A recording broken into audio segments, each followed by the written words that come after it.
that have been met with harsh criticism.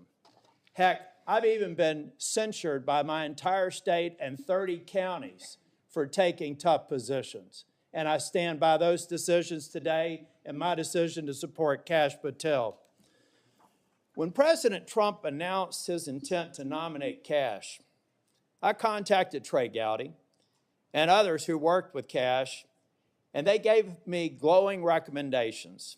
So I called Kash on December the 2nd, and I offered to help him with his nomination. Since then, we have spent hours together, in person and on the phone. I've asked him difficult questions, and I've urged him to reach out to members across the aisle. In fact, Kash Patel has met with 60 members of the U.S. Senate.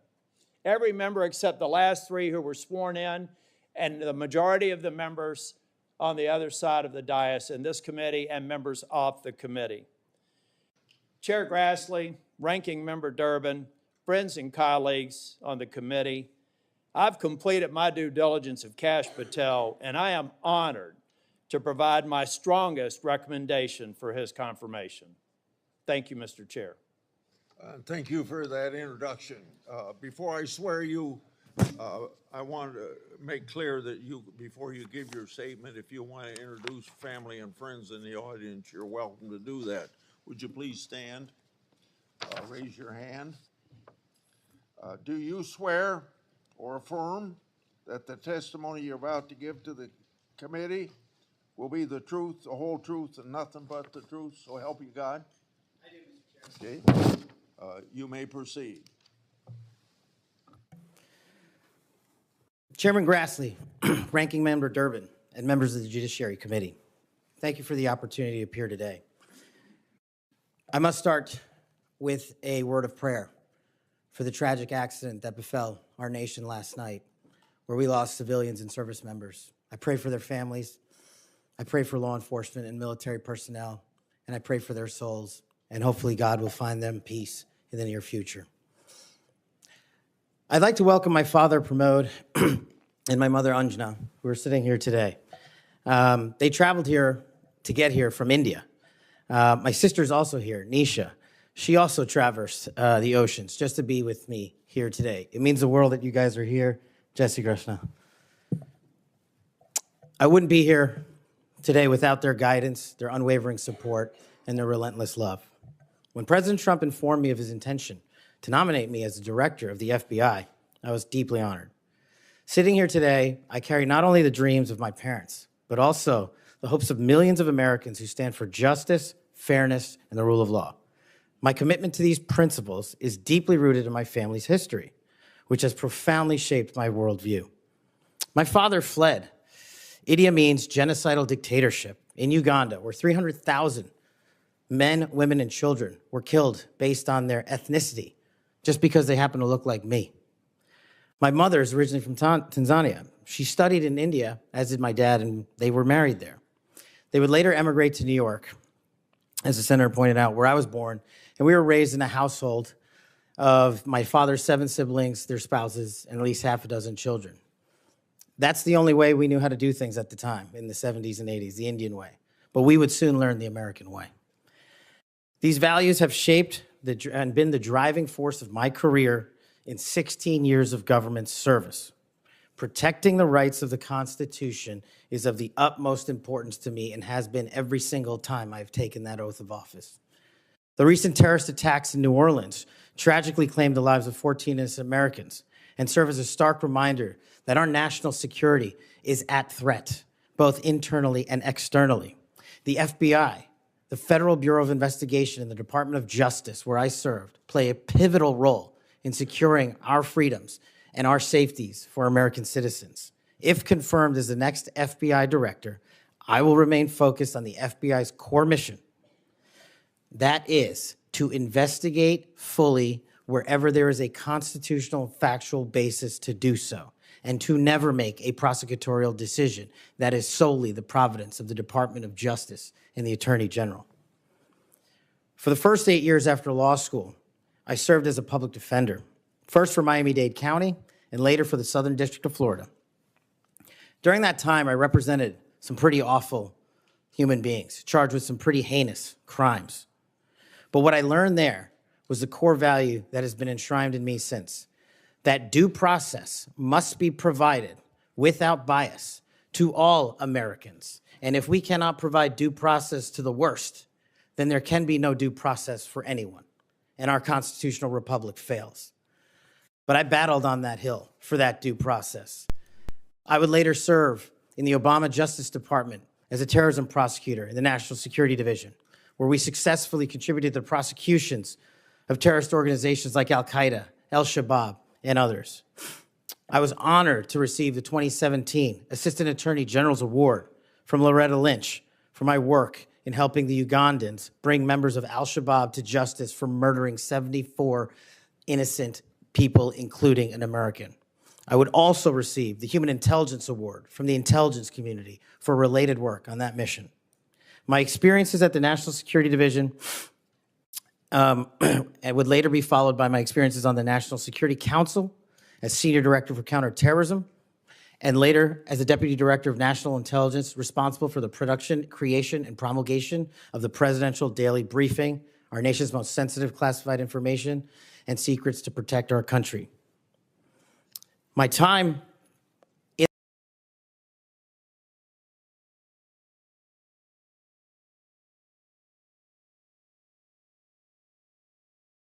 secrets to protect our country. My time in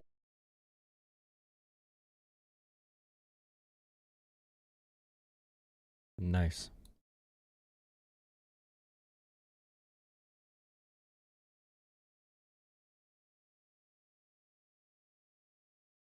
not afford to them to allow it to run away. We must tackle violent crime. Just in 2023 alone, there was 100,000 rapes, 100,000 drug overdoses, and 17,000 homicides.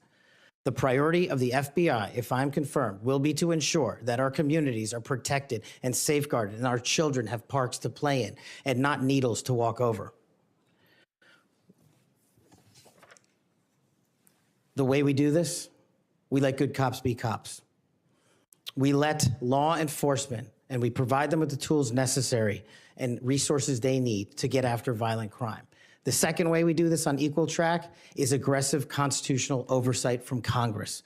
The public trust can only be restored if there is full transparency, and I am committed to that full transparency. Members of Congress have unfortunately submitted hundreds of questions that have been unanswered by the FBI in recent times. That will not occur if I am confirmed. All appropriate requests for information will be responded to expeditiously and fully. I'm committed to working alongside the dedicated men and women of the FBI. They are warriors of justice, and I will always have their backs because they have the backs of the American people.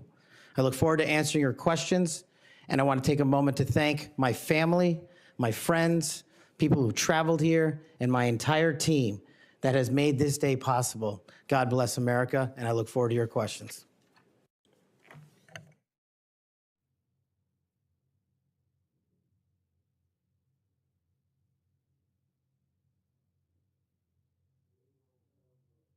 Seven minutes, first round, is that right? 7 minutes, 3 minutes, the second round. Mr. Patel, I'm not going to go through all the things that you've done through your career because I said those in my opening statements, but Democrats on the committee say you don't have experience. What are you most proud of from your career in public service? By the way, it's different kinds of experience. It's different kinds. Leading departments and being a part of departments is a lot different. Mr. Chairman, I appreciate the question. It's really humbling to be afforded the opportunity to have served this country for 16 years. But I think what I'm most proud of is my work in national security, protecting the no-fail mission, returning American hostages, killing high-value terrorists that brought hate and destruction to our shores. I've served that mission in Democratic and Republican administrations, and it is the one mission that we cannot fail, and it is the one mission where the FBI must play a critical role. Okay. As you well know, and you and I discussed this in my office, whistleblowers are critical to rooting out waste, fraud, and abuse. their courage to come forward and make legally protected disclosures about government wrongdoing benefits the country. I think they're politically, they are good American citizens, just want the government to do what it's supposed to do. I think they're treated by bureaucracies, not just in the FBI, but throughout the bureaucracy, like skunks at a picnic. As governments right now under Trump is firing watchdogs. Will you protect whistleblowers from retaliation, unlike former Director Wray, and promote a culture at the FBI that values whistleblowers' important contributions? Absolutely, Mr. Chairman. I share in your beliefs about the importance of whistleblowers. So we've spent a lot of taxpayers' money ruining whistleblowers. Will you commit to ensuring that no taxpayer money will be used to identify and retaliate against whistleblowers? Senator, if I'm confirmed, it will not. Okay. You and I have heard a lot of criticism about various statements about January 6th. You said, quote, those who broke actual laws should be prosecuted, end of quote. But you've also called out the partisan nature of prosecutions and compared how the Biden Justice Department treated January 6th defenders with how they ignored many other crimes. Those include crimes related to illegal immigration, as well as riots that took place around the country. So explain your position on January 6th to this committee, and how do you respond to critics who say that you're anti-law enforcement? Mr. Chairman, I greatly appreciate the question, the opportunity to discuss that. He's only anti-law enforcement if the law enforcement is anti-Trump. So if they're protesters or rioters for Trump, then he's anti-law enforcement. But if they're against Antifa, which is fake, and also anyone on the left, or in general, he supports law enforcement. But the moment you go against Daddy Trump or King Trump, you go against King Trump, you're an enemy. If anyone wants to consider me as anti-law enforcement, then look at my 16 years in government service. Whether I was trying 60 jury trials in state and federal court upholding the rights of the indigent and breathing life into constitutional due process, or later as a national security prosecutor, where I served this country and overseas, and later when I was a Joint Special Operations Command civilian embedded with SEAL Team 6 and Delta, chasing down some of the most high-value target terrorists there are on this earth and successfully achieving a mission end state. I have always respected law enforcement. I have taken that oath and will take that oath again, God willing, to be the next director of the FBI. As for January 6th, I have repeatedly, often, publicly, and privately said there can never be a tolerance for violence against law enforcement. And anyone that commits an act of violence against law enforcement must be investigated, prosecuted, and imprisoned. And on January 6th, I said the same thing about acts against law enforcement. We should always follow the Capitol Police, who I have served with. And when I was Chief of Staff at the Department of Defense, rushing to the aid of the members of this committee and your colleagues to provide the National Guard was my top mission priority, not politics. And that is my love of this country to protect our laws and our way of life. And it was no different. If there's any ever corruption, I have been the first to call it out. And I will continue to call out corruption in government service because it is a privilege to serve this nation. Thank you, Mr. Chairman. Outside of this committee, and some people on this committee have accused you of promoting the QAnon movement. My colleagues have already asked your future boss, Mr. Bondi. It's not accusing. He did. He sold books saying Trump is the king, and he literally promoted QAnon directly. He directly did this many times, aggressively. He's a huge QAnon advocate. If he lies about this, there's a lot of videos of him just like advocating for QAnon directly. Many questions about this. I think it's easy to see these attacks for what they are, guilt by association. Are you a follower or promoter of QAnon? No, Senator. In fact, I have publicly, including in the interviews provided to this committee, rejected outright QAnon baseless conspiracy theories or any other baseless conspiracy theories. They must be addressed head on with the truth, and I will continue to do that. And I will always continue to support Americans who support law enforcement, our military, and want a secure border. Now, there is a chance that he's a normal person who's just acting because he knows the idiots are going to support him if he acts dumb. So he might not be as crazy as he presents himself, but still, obviously they're anti-law enforcement, they're pro-QAnon. Whatever supports Trump, really. They're loyalists. Over the past 4 years, the FBI and Justice Department have weaponized law enforcement towards partisan ends. This has affected you personally. You, along with even members of my staff, were the victims of FBI overreach when they secretly subpoenaed your records during the investigation into Crossfire Hurricane. Inspector General Horowitz of Justice Department was right to say actions like this have a quote, unquote, chilling effect on whistleblowers. How do you intend to make sure that this kind of misconduct never happens again? Senator, this may be one of the scenarios that most uniquely qualifies me to take command at the FBI. Having been the victim of government overreach and a weaponized system of justice and law enforcement, I know what it feels like to have the full weight of the United States government barreling down on you. And as the Biden Inspector General determined, those activities by the FBI and DOJ were wholly improper and not predicated upon law and facts. I will ensure, if confirmed, that no American is subjected to that kind of torment, to that kind of cost, financially and personally. And most importantly, I will make sure that no American is subjected to death threats like I was, and subjected to moving their residences like I was, because of government overreach, because of leaks of information about my personal status. He literally publicly threatens elected officials, by the way. He publicly threatens people. If confirmed as FBI director, Mr. Chairman, you have my commitment that no one in this country will feel that pain. Senator Durbin. Thanks, Mr. Chairman. Mr. Patel, I woke up this morning to National Public Radio, and they had an item on there about what has happened to those who were given blanket clemency by President Trump. One of these individuals was a man named Matthew Huddle. Are you familiar with him? I'm sorry, what was the last name? Matthew Huddle. If you could remind me, Senator. And the FBI investigations around him were legitimate investigations. You only think they're not legitimate if you are a Trump loyalist, because they were crimes related to Trump and classified documents, and also January 6th and the fake election, the stolen election by Trump. Well, I was reminded again this morning, he's a man who's been found guilty of numerous crimes. The one described this morning was an outrageous situation where he beat his 3-year-old child to a point where the poor kid couldn't even sit down. If you could remind me, Senator. Well, I was reminded. All right. And they had an item on there. Chairman, you have my commitment that no one in this country will feel that pain. Senator Durbin. Thanks, Mr. Chairman. Mr. Patel, I woke up this morning to National Public Radio, and they had an item on there about what has happened to those who were given blanket clemency by President Trump. One of these individuals was a man named Matthew Huddle. Are you familiar with him? I'm sorry, what was the last name? Matthew Huddle. If you could remind me, Senator. Well, I was reminded again this morning, he's a man who's been found guilty of numerous crimes.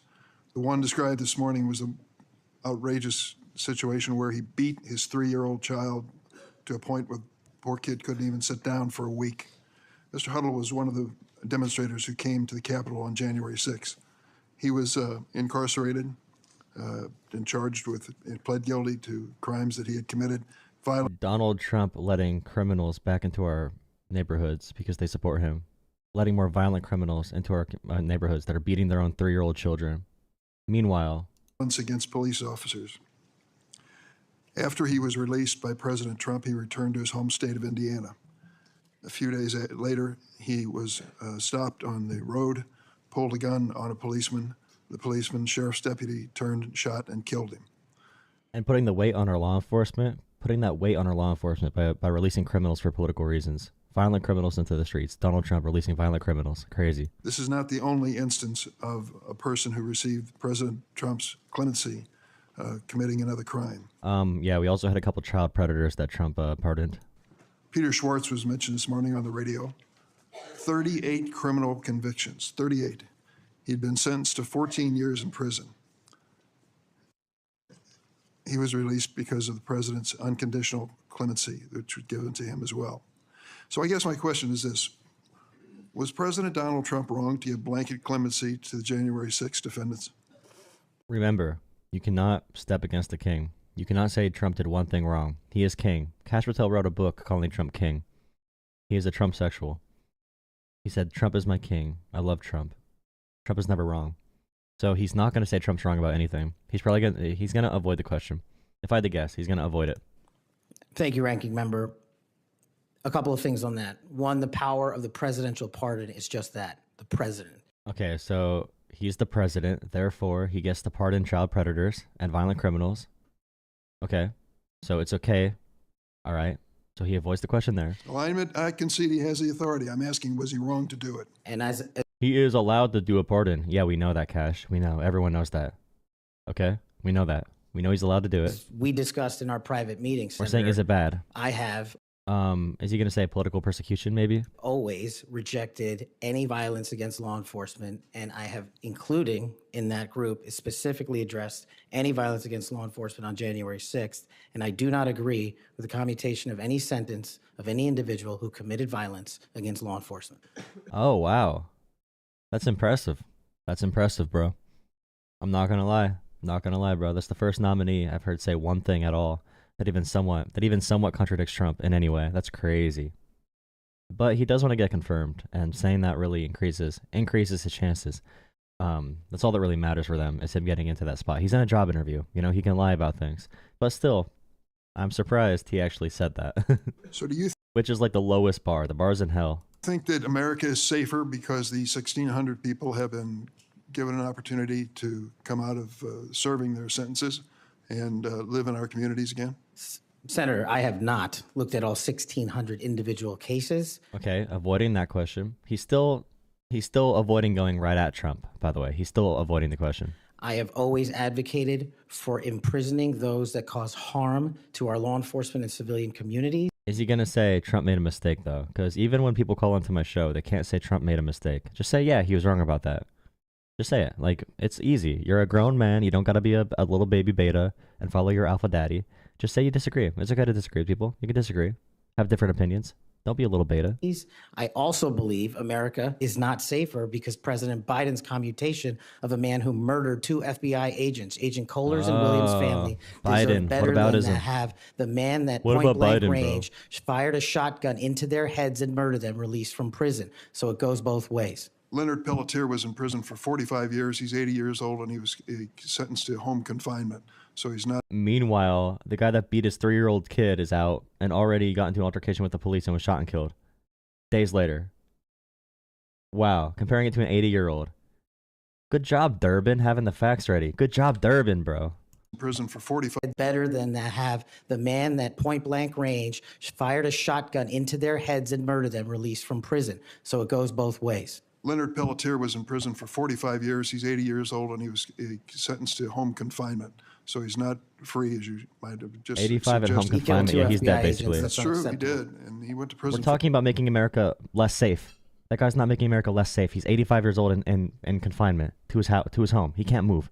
He probably can't walk anymore. You see how dumb this is? You see how dumb this is? For it and should have. My question to you, though, is: do you think America is safer because President Trump issued these? Watch out. Biden let out the wheelchair warrior that's been in jail for 50 years. That's very comparable to the child predators that are now out there assaulting more children because Trump pardoned them, by the way. Thank you, Trump.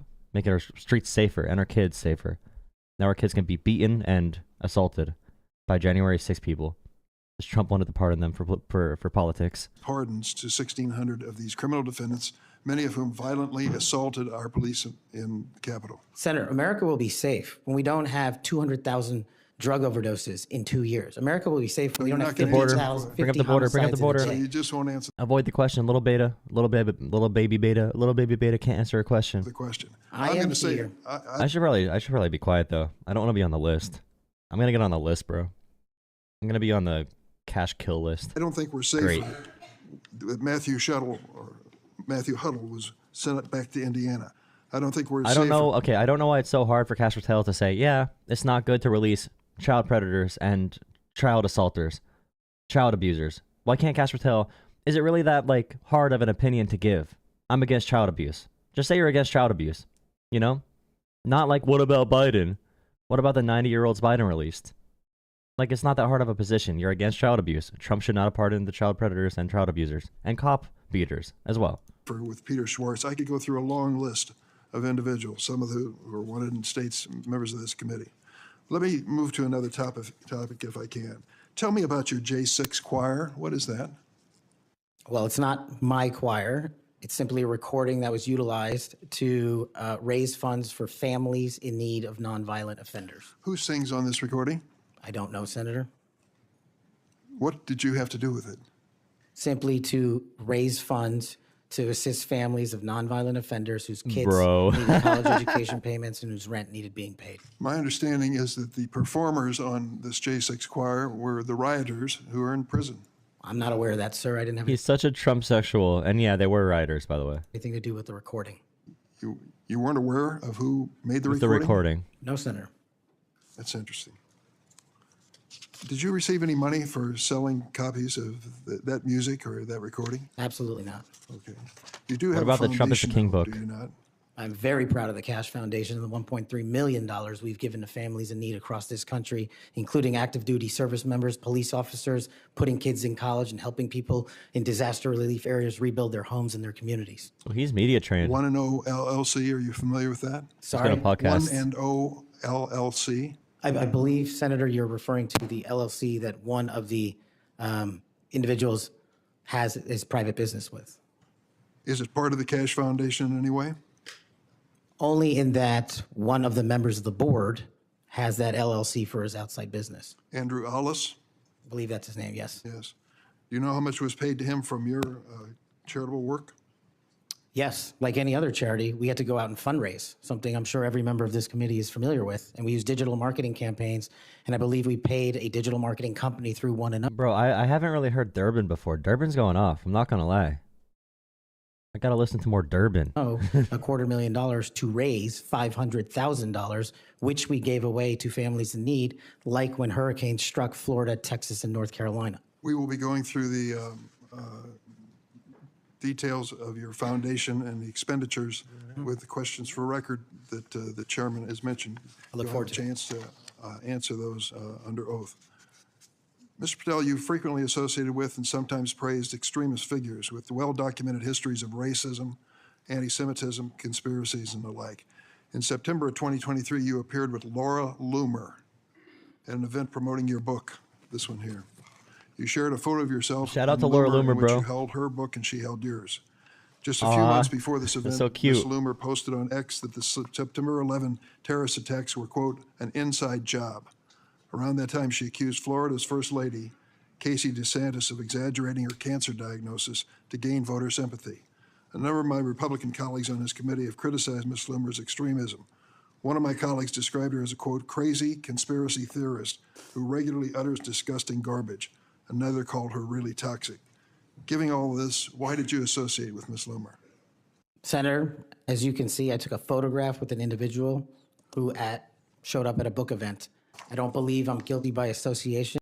Who just showed up at a book event. The person who was on the campaign with Trump. Coming out of the plane with Trump. Coming out of the plane. That one person that just came to a book event. She's a random person, bro. She's random. She's random. Laura Loomer? Never heard of her. She's a random fan. Yeah.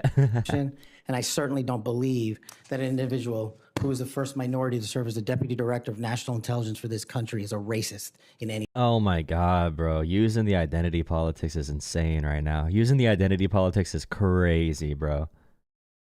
It's crazy. I guarantee you, all the guys that are like, anti-white racism is the number one problem. All those guys are going to hear this and start salivating like, yes, Kash, you can't be racist. You can't be racist because you're not white. All those same guys who cry about anti-white racism 24/7 are definitely like, oh, wow, Kash, you really own them here. Anyway, and I detest any conjecture to the contrary.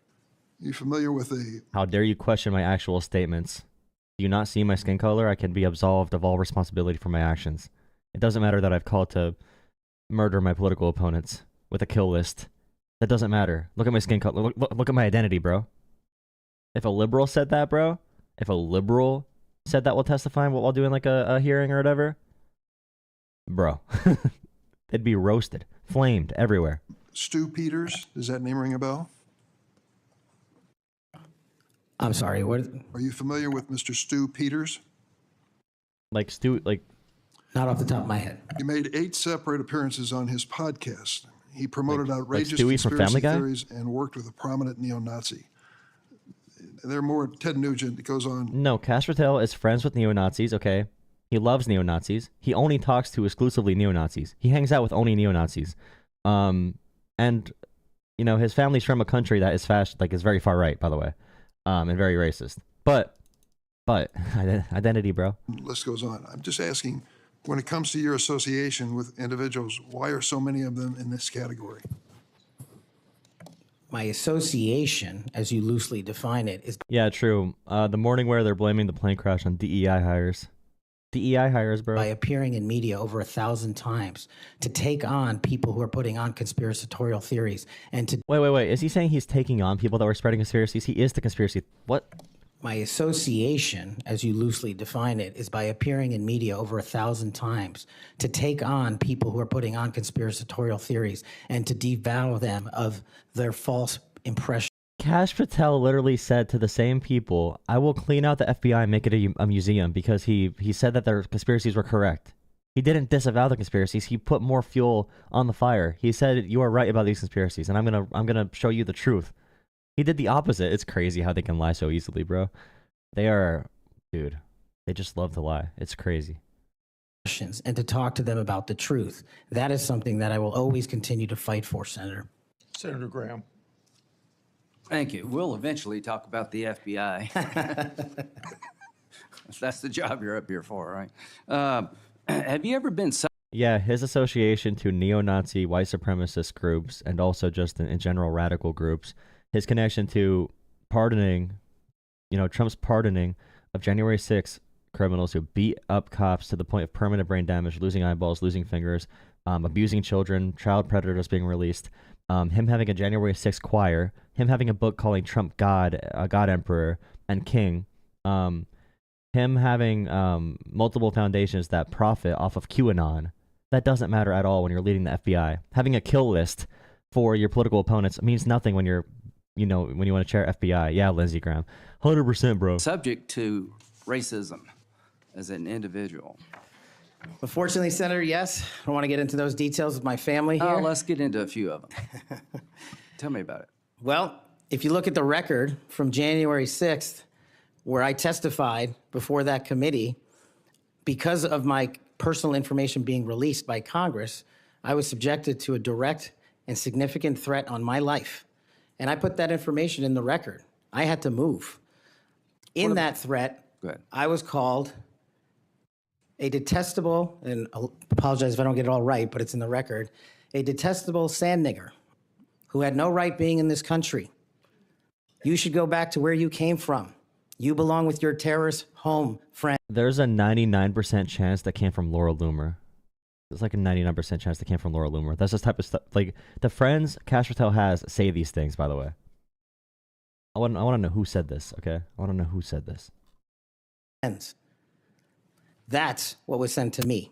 That's just the It sounds like a QAnon 4chan poster or a Redditor piece of it.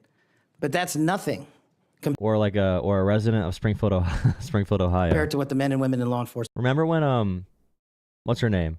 Who went on with Vivek Ramaswamy and said that they wouldn't vote for him because he's Indian? Was that Ann Coulter? Wait, no, not Ann Coulter. I'm wrong. Yeah, no, it was Ann Coulter. Ann Coulter, a far right winger who they just hate. They're very racist against Indians. So, for example, you can have very far right people like Ann Coulter who talk really bad about different races and nationalities, and they could be on your same ideological side. So you can't make assumptions about where that message came from unless if they have actual reporting and information on where it came from. Enforcement face every day. And that's why they have my support. Okay. Growing up, were you subject to racism? Yes, sir. Okay. Now, I think the reason... Sorry, it's not a kill list. It's an enemies. Yeah, it's an enemies list. But if you have an enemies list, okay, that turns into a kill list. Okay, you don't have an enemies list in law enforcement. When you control law enforcement, you don't have an enemies list. You realize that it's a kill list. Like, we just need to call it what it is. We can't just like obfuscate around the issue. you're here has a lot to do with your work on Crossfire Hurricane. Are you familiar with that FBI operation? I am, Senator. So Senator Durbin mentioned the church report and the history of abuse, but he failed to mention Crossfire Hurricane. He failed to mention the Horowitz report. Wonder why? If you're waiting for these guys over here to figure that out, you're going to die waiting. So this is the Nunes memo. You work for Mr. Nunes over on the Sorry? House side? David Nunes? Sorry? Are you familiar with this memo by the Foreign Intelligence Service Act abuses Yes. at the Department of Justice? Absolutely. Did you help write this memo? I did as a staffer. Okay, I'm going to put this in the record. Thank you. In this memo, you kind of dissected the abuses of Crossfire Hurricane, right? I did, Senator. And the Mueller investigation. So the Crossfire Hurricane investigators, two of them were Strzok and Page. Are you familiar with them? I am, Senator. Okay, it was opened up on July the 31st, 2016. And here's what Strzok said. And damn, this feels momentous because this matters. The other one did too, but that was to ensure we didn't F something up. This matters because this matters. So super glad to be on this voyage with you. That's to Page. And Page responds a couple of months later, he's not ever going to be President right, talking about Trump. Strzok, no, he won't. We'll stop it. Is it fair to say that the people in charge of investigating Crossfire Hurricane hated Trump's guts? Well, you don't have to take my word for it. That statement, along with the statements from the sources. Are during the those days operations- over in the FBI, you hope? Well, if they're not, they will be. Okay, good. You know who Carter Page was? I do, Senator. Do you know? Full loyalty to the king. Full loyalty to the king. Full loyalty to the king. Full loyalty to the king. Know that the FBI secured warrants against him on 4 different occasions? Yes, Senator. Do you know that the information that they relied upon came from the Steele dossier? I do. Was it you that were able to find out that the Steele dossier was a bunch of crap? Yes, Senator. We followed the money and we exposed the fraud that was the Steele dossier. And the primary subsource was Ignor Danchenko, right? That's correct, Senator. And he was actually a Russian analyst. That's right. Are you aware that in January he told the FBI that, let's see, what did he tell the FBI? Steele had no proof to support the statements, then it was just talk. The primary subsource explained to the FBI that his information came from word of mouth and hearsay, conversations he had with friends over beers. By the way, the Steele dossier, so they did find that there was communication between Trump staffers and Russia, but there was no evidence from that report of direct criminal activity between Trump and Russia directly. But Trump did have a lot of former Russian agents on his staff, etc. Nothing exonerated Trump, but there was not enough to say there was any criminal ties. Nothing criminal, okay? Nothing criminal. Nothing clearly criminal. But the investigations were cut down before they went any further. So the idea that they were disproven is not true. Were they unproven or not explored completely? Sure. But the Steele dossier was probably, it's not the most important or most interesting part of what happened. As far as the research, and being, like, having a source being used by the FBI is not the same as having it accepted as fact. Like, if you have different reports, you're going to use it. Just because they accessed it and there was reporting on the report, the dossier, the Steele dossier, it does not mean there's any type of foul play or unfair practice, okay? You can use different forms of evidence and see if it's valid or not. It's okay to investigate things. Unless if you want all loyalty for the king. And some of the information were statements he heard made in jest. And he told the FBI this in January That's of right. 2017. And they got 2 more warrants after that. That's correct. Are you aware that the FBI had volumes of information that the Steele dossier was a bunch of bullshit and nobody ever told anybody at the top? I am, sir. We exposed. Or they lied about being told? That's correct. So are you aware of the fact that the FISA court rebuked the FBI? Are you aware of the fact that an FBI lawyer went to jail because he misled the court by manipulating a email from the CIA? I am.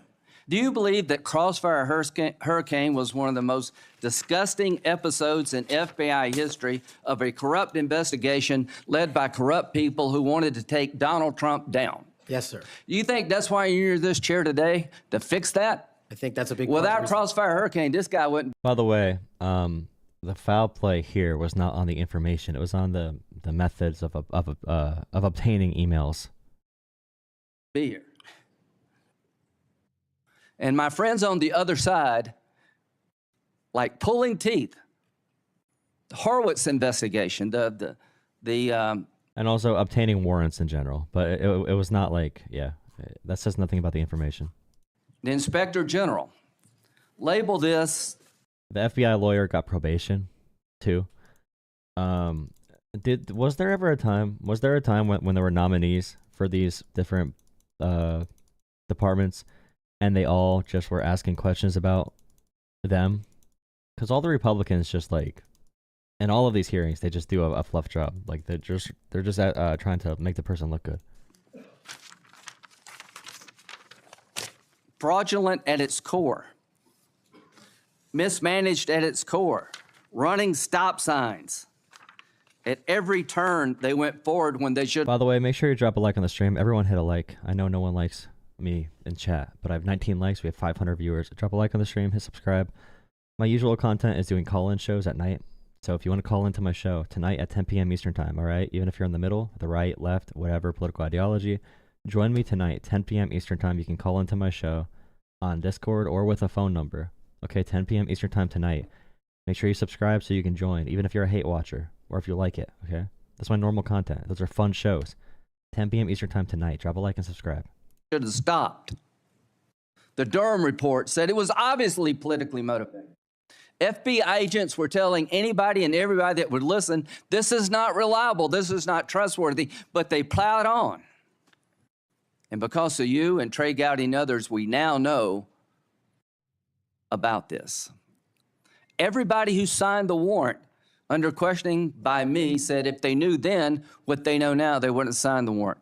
Comey said that. Yates said that. Rosenstein said that. The reason you're here is because most of the public, almost every Republican believes that the FBI has been used continuously in a political fashion. Yeah, they believe that because Daddy Donald Trump did things that are bad and they don't want them investigating Trump and they want to protect Daddy Trump. They don't believe that because of anything other than propaganda from people like Kash Patel. Of course, almost all Republicans think it's bad. They think the 2020 election was stolen. They think the 2020 election was stolen, okay? Of course they'll believe anything. Ignoring evidence, making up evidence, lying to get Donald Trump. And when it came to the Hunter Biden laptop, they told every social media outlet in October 2020, oh, that's Russian disinformation. That was BS too.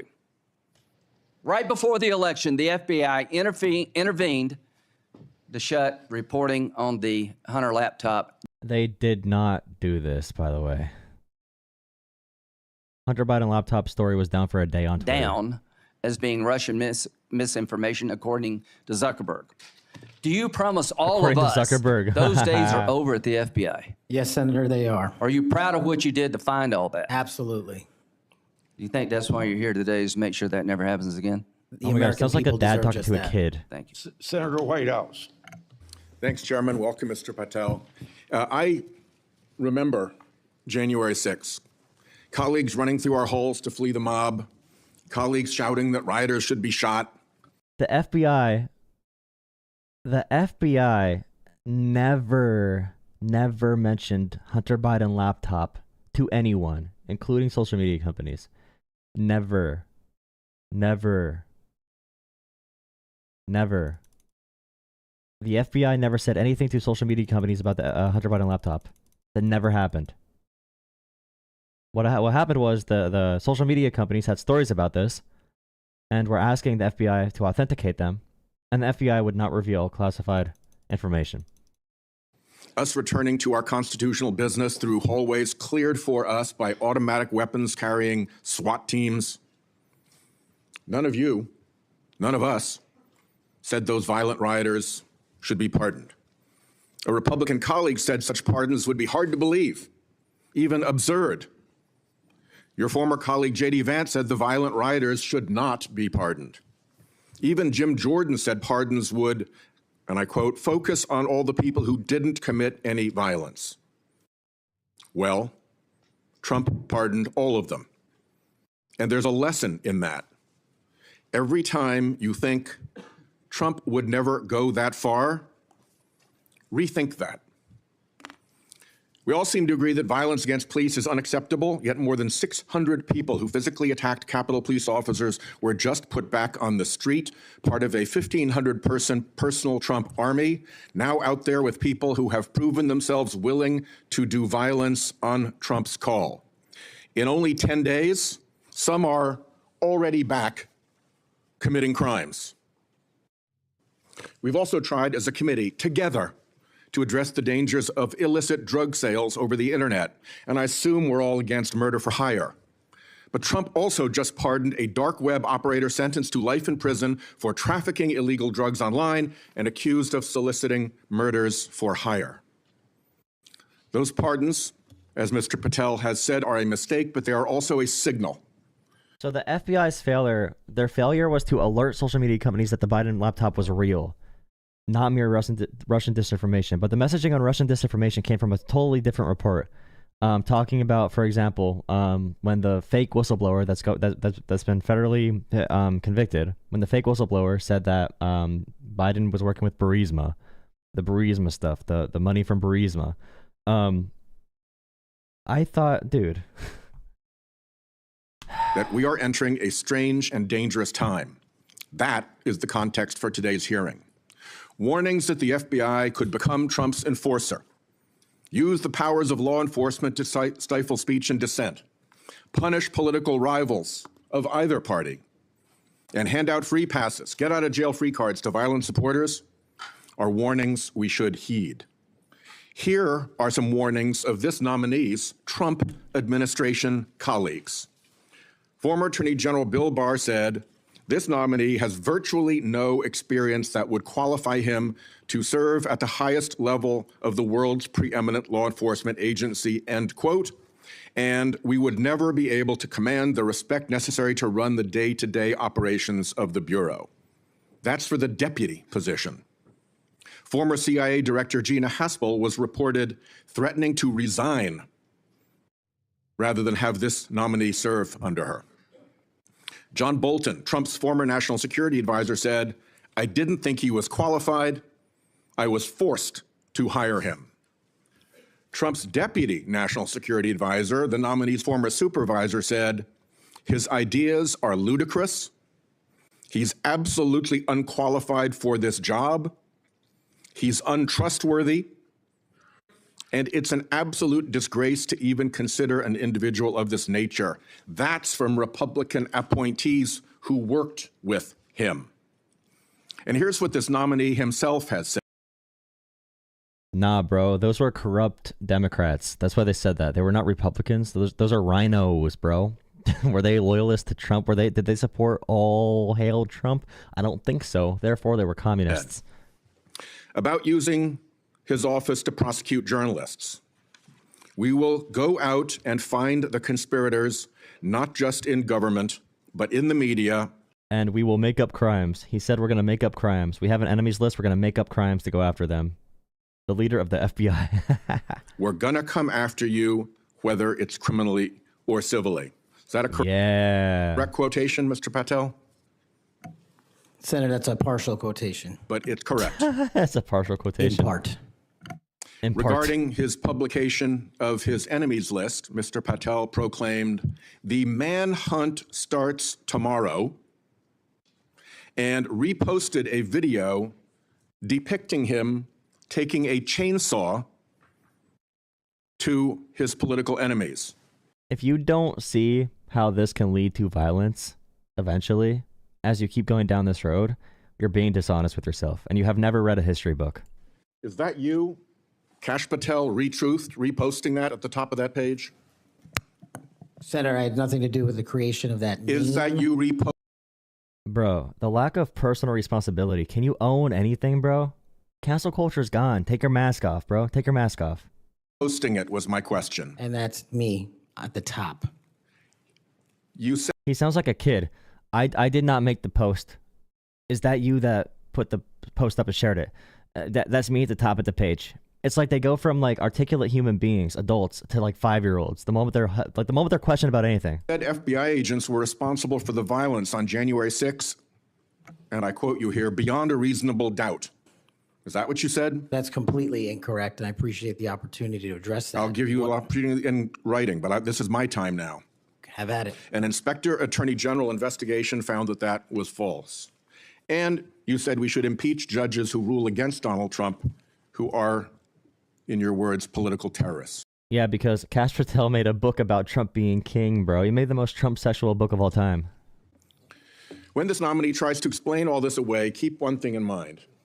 He's testified under oath before a Colorado judge who presided over a Trump case in which he was a witness. And the judge found, and I'm quoting here, he was not a credible witness. His testimony is not only illogical, but completely devoid of any evidence in the record. That's from a judge. This means Kash Patel is really good at lying. He's good at manufacturing consent and making up fake stories, fabrication. So he might sound good.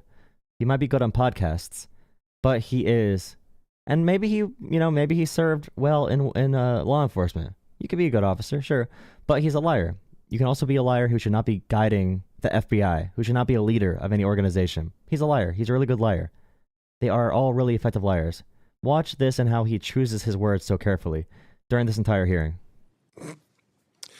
This is a dangerous time, and I ask all my colleagues to consider whether these plain comments by this person and by his own Trump administration colleagues should be given a blind eye, just overlooked, or whether, like the warnings of pardoning violent January 6 offenders, they're warnings to be heeded. There is an unfathomable difference between a seeming facade being constructed around this nominee here today and what he has actually done and said in real life when left to his own devices. Kash Patel also defended pardoning someone that beat up cops and then went to go, well, they abused their 3-year-old son, beat up cops on January 6th, got a pardon, and then got into an altercation with police, another altercation with police a few days later, after getting released by Trump, and got shot and killed by police. And also how Trump pardoned child predators. He just defended that earlier in this hearing. Remember, Kash Patel did that. Make sure you drop a like on the stream. It's really big for the algorithm. Drop a like on the stream, hit subscribe. Like I said, 10 p.m. Eastern time, I do call-in shows. I want to see you at 10 p.m. Eastern time. Subscribe, drop a like. Thank you. Conduct shows character.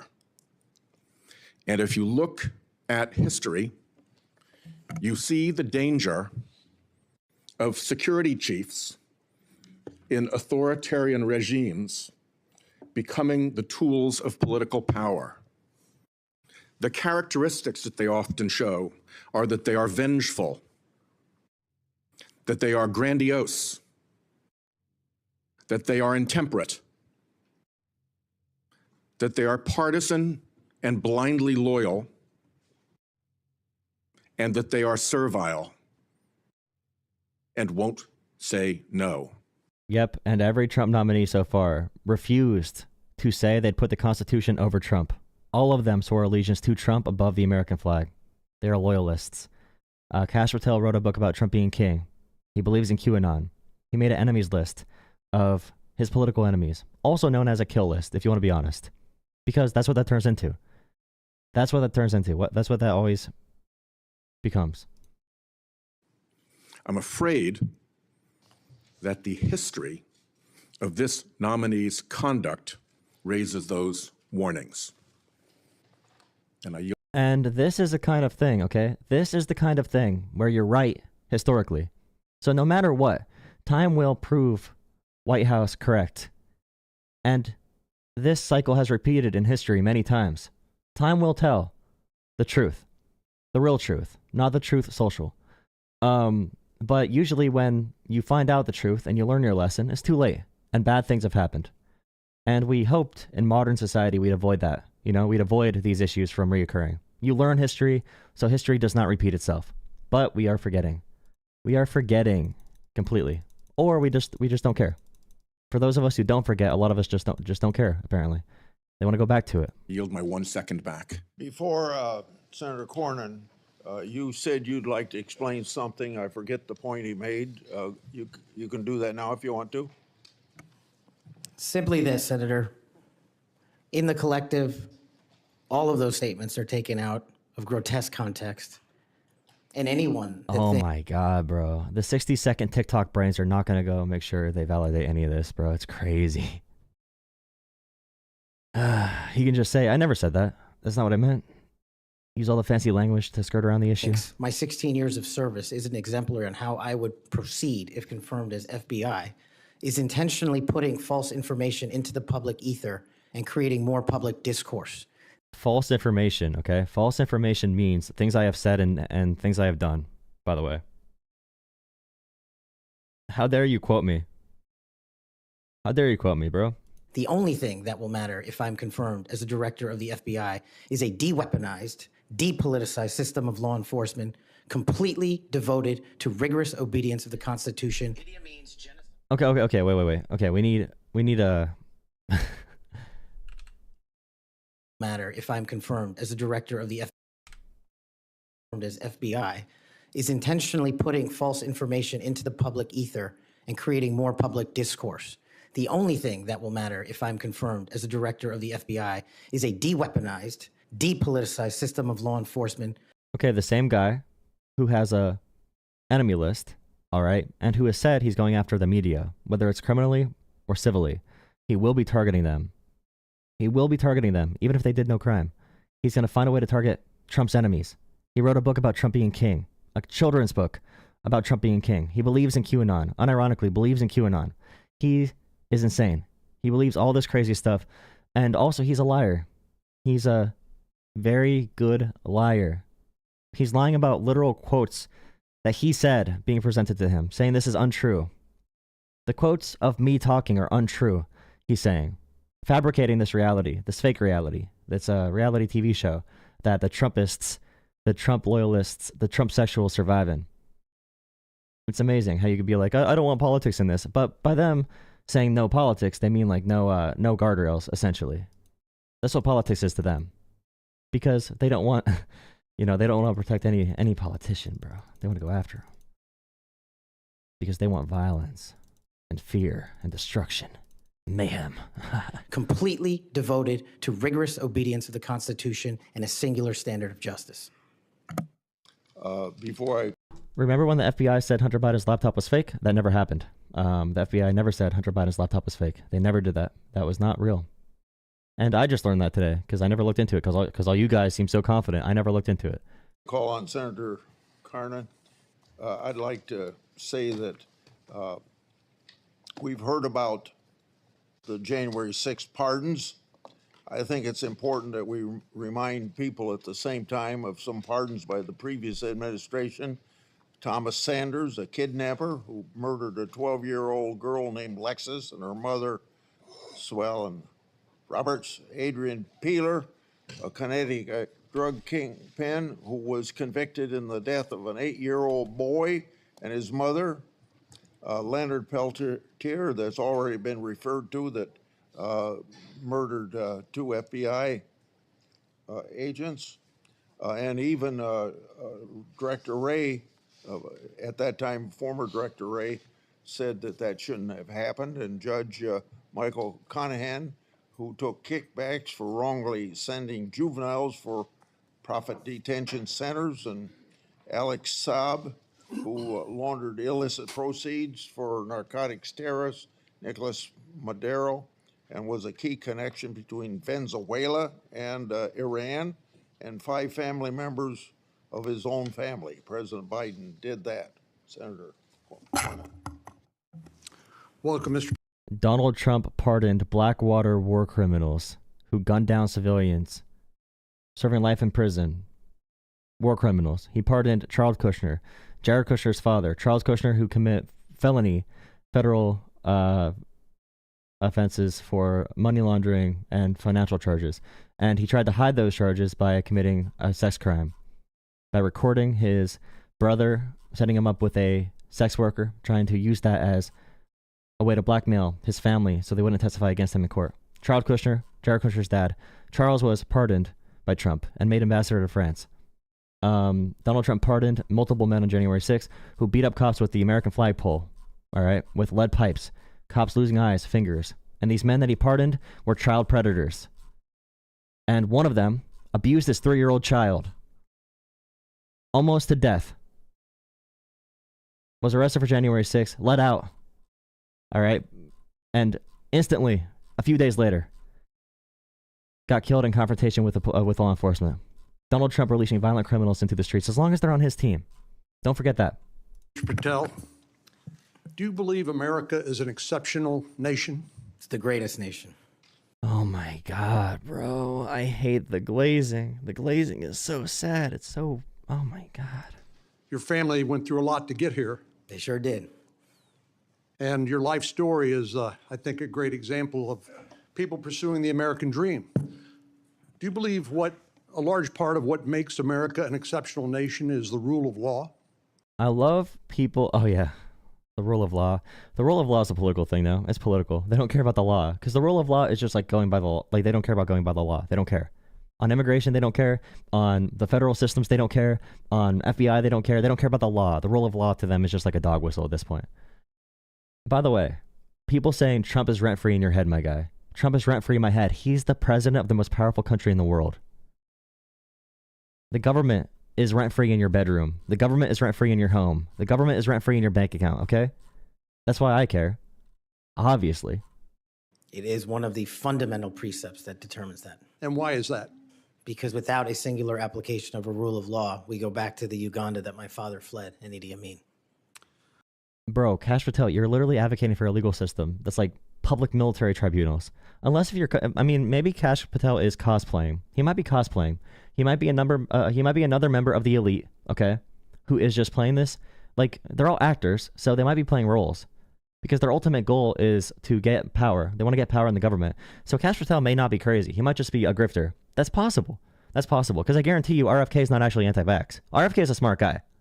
RFK is not he's not anti-vax. He makes money from being anti-vax. So there's a chance all these guys, including Tulsi. Tulsi went from being a Bernie bro to a Biden bro to a Trump bro. All right? Within like 4 years. Literally 4 years. These guys they don't have ideologies. They don't care about anything. So they might be lying about this. We can't really tell.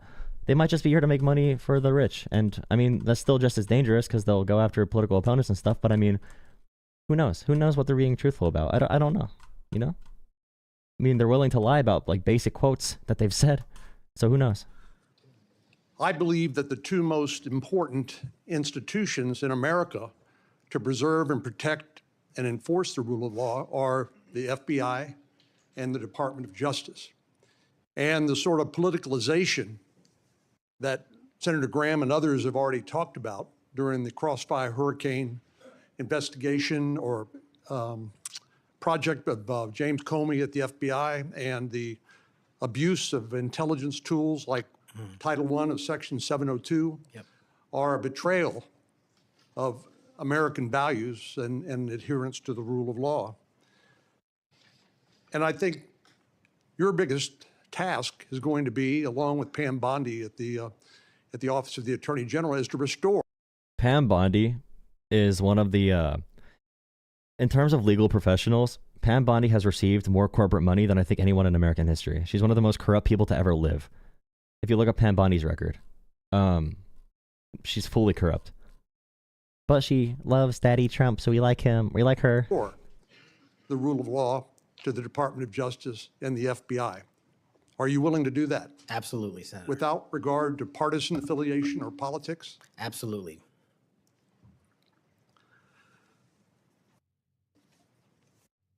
Do you believe President Trump, as the commander-in-chief, needs access to all of the lawfully available intelligence that can be collected by the American intelligence community in order to inform him so that he can make good judgments as commander-in-chief?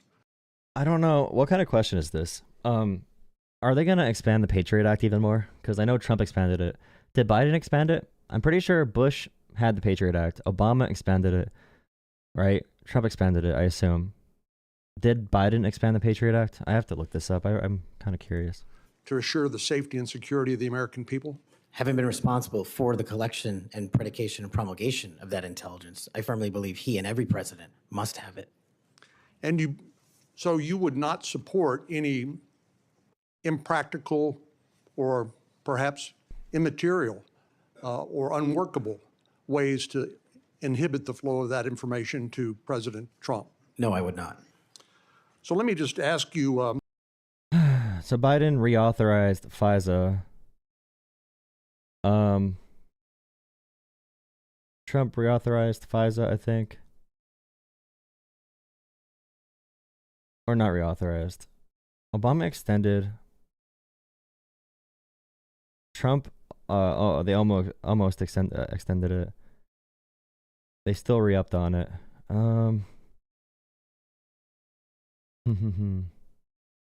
Interesting. So it seems like Trump or Biden didn't do direct extensions. That's interesting. Okay, but Obama passed a law. Oh, wait, no. Obama made it more transparent. Oh, okay. So I guess it actually got better after Bush. Obama made it more transparent in 2015 with the USA Freedom Act. And then after that, it's been extended and it hasn't been changed that much. Interesting. You and I have talked about this a number of times, and this has come up before in a number of different contexts. But as I've always said, I think Section 702 of the Foreign Intelligence Surveillance Act is the most important law that most Americans have never heard of. That's FISA. But when I was questioning my fellow Texan, John Ratcliffe, who now has been confirmed as the director of the CIA, about this, we talked about some of the reforms that have been made to Section 702 over the years. This has been an ongoing conversation here in Congress. People like my colleague here, Senator Lee, and others have proposed reforms, which I think have gone a long way to help protect the privacy rights of American citizens. Prohibit U.S. person inquiry term solely designed to find evidence of a crime. Prohibit U.S. person query solely to find evidence for a crime. Increase damages by 10 times for violations of FISA. Require FBI to submit an annual report. Require declassification of it. Impose new compliance measures for FBI query procedures. Mandatory audits. Higher level supervisory. Amend FISA's and foreign intelligence definition to permit more Citizens. efforts to But let me counter just point out narcotic some of the collection. improvements that have been Oh, made he's going over to point it out. Yes, Yeah, Senator, okay. I do. And I think Senator Tillis, with his typical outstanding graphics, has a wonderful handout which lays all of that out. But one of the things that's come up, and we've discussed this, is the idea that in order to query lawfully collected intelligence under Section 702, that somehow if a U.S. person's name is involved, that a warrant would be required. Now, you're a lawyer who's represented defendants as a public defender.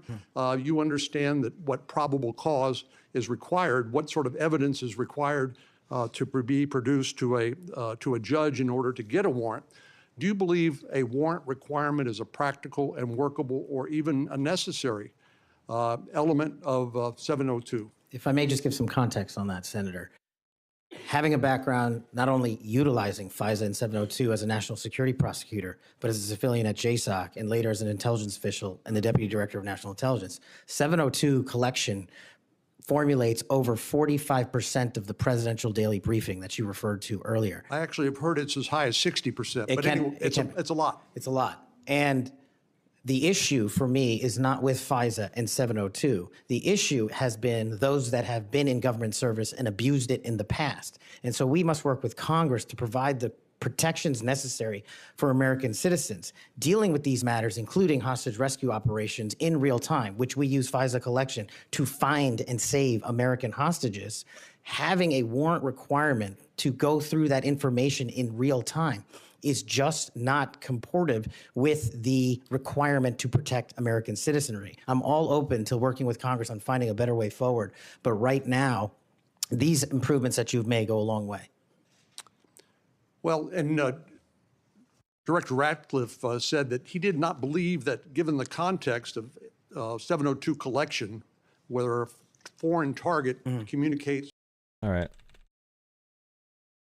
There you go. Perfect. Thank you very much, Mr. Chairman. Mr. Patel, I think you know that I have great respect for the men and women of the FBI, their mission, fidelity, bravery, integrity. I believe they deserve a director who respects our work and sacrifices, and they deserve a director who's focused on their mission. This is not about bingo cards or games. This is not about revenge. This is about the safety of our country and the people that work in the... I feel like asking a question in a different context that's more disarming would be beneficial. So for example, when you said this comment, why did you say this? Or why did you share this video? Like, why would you say this about officials? Are you just like memeing around? Are you joking? Is this something you intend to act on? Instead of showing a picture of Truth Social and being like, wow, is this you? Did you really post this? Is this your account? Is this your account? This is dangerous. Instead of doing that, say, hey, can you please explain why did you share this video of sawing off our heads? You know, why do you want to saw off our heads? Why do you want to go after people who commit no crime because they're just because they're your political enemies? Why did you say this? Provide some context. I feel like being a little bit more disarming would look better. It would look better optically to viewers and also be harder for them to answer and lie about because they would need to give more of a genuine sounding answer. The FBI, and the FBI runs on facts. It runs on truth. Truth matters, and without truth, the whole system breaks down. You said that Donald Trump has every right to tell the world that in 2020, 2016, and every other election in between was rigged by our government because they were. Yes or no, did you say that? I don't have that statement in front of me. But okay, that was from August 27th, 2023 Thrive Time show. I'll put. Now, right now, ask, why did you say that? Why did you? Can you please explain why you said that? Do you believe the election were stolen? The elections were stolen. Or like, I don't know. I feel like she's going to ask. She's going to ask if the election was stolen, right? She's going to ask if he believes the election was stolen. Put it on the record. These claims made in that statement were rejected by courts, including by Republican judges. So Kash Patel's position is that a warrant should not be required to search the communications of Americans under FISA 702. Search and seizures. I did kind of gloss over that. So Kash Patel, for the people in chat who are like real people, why did Kash Patel say that? Because he seems like very...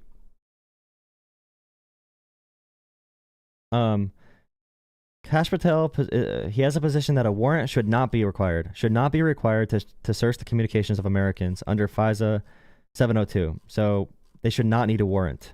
So wouldn't like free speech or like, I don't know, freedom of information or like a Fourth Amendment or whatever, like freedom from search and seizures and, you know, having your information protected and anti-Patriot Act people, wouldn't you be mad at him saying that? Is that correct? I don't have enough of the facts in front of me to make that assessment. I will put that statement on the record, but I think everyone in this committee, including the Republican members, knows that these statements were rejected by courts. You were asked about the police officers in the Capitol who testified in the January 6 hearings, and you accused them of lying. Is that correct or not correct? I don't think that's accurate. Okay, Joe Pack's podcast, March 2024, we'll put it on the record. I was there. The police officers were heroes that day. Yes. Did you post on your personal social media account in May of 2024, January 6th, never an insurrection, cowards in uniforms exposed. They broke the chain of command. I believe you're referencing a post that was shown in part earlier. I don't have it in front of me. You posted it, and it was on your account, and we will again put that out there once more. But you need your own. Have him explain that post. Have him back up those comments. Have him back it up. I know this is about like giving evidence. As we go like on, presenting I don't for the want to lose record. any more time on this, but every one of these, there's a record of it, and you haven't answered.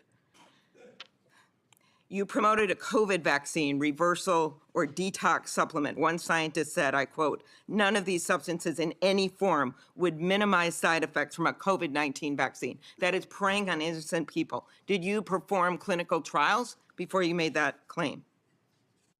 I'm not a doctor, so no. But you did promote this supplement and told people that it would reverse or mitigate the side effects from COVID vaccine. Did I give people an opportunity to make an independent choice for what's best for their families? Yes. You did that last year, correct? I don't have it in front of me again, Senator.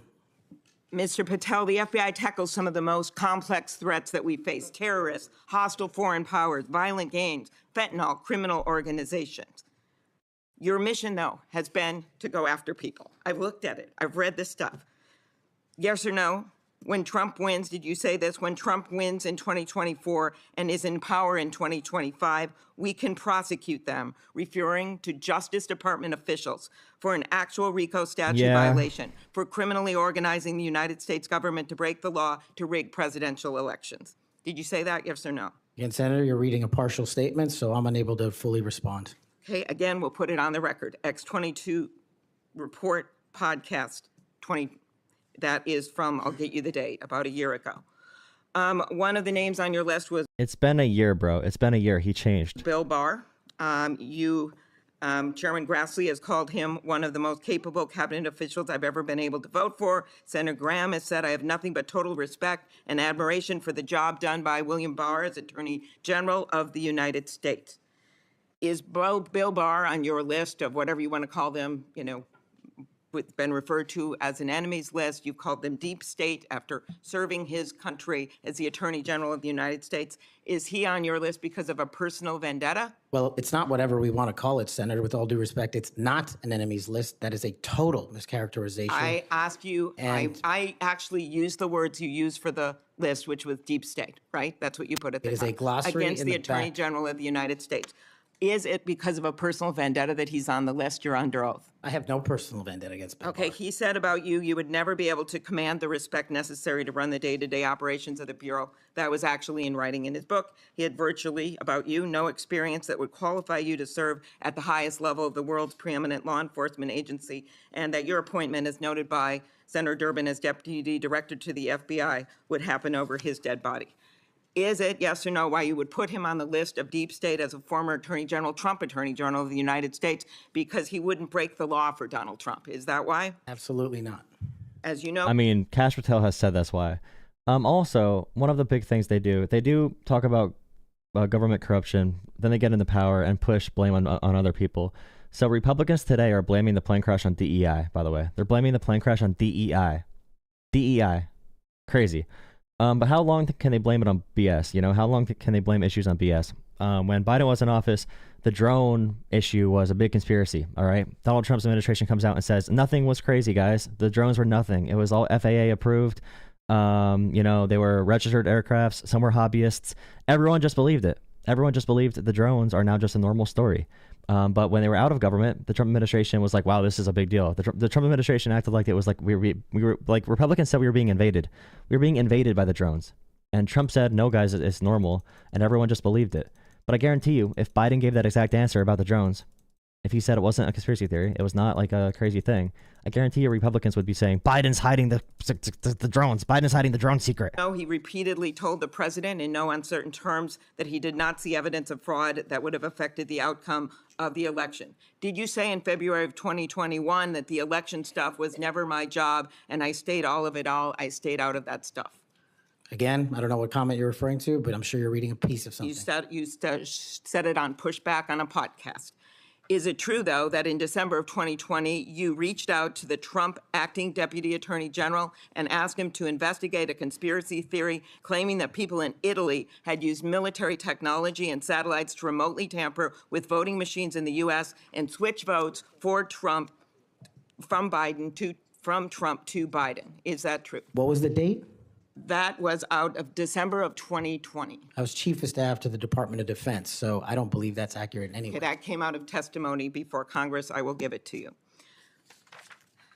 Have you referred to the media as the most powerful enemy of the United States that they have ever seen? Is that right?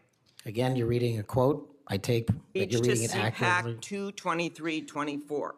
You said we're going to come after the people in the media who lied about American citizens who helped Joe Biden rig the elections. We're going to come after you, whether it's criminally or civilly. Is that something you said? At least he did not say physically, At least he didn't say that part yet.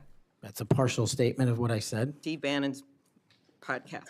You also said you would put the entire fake news mafia press corps on your list. Is that correct? Is that what you said?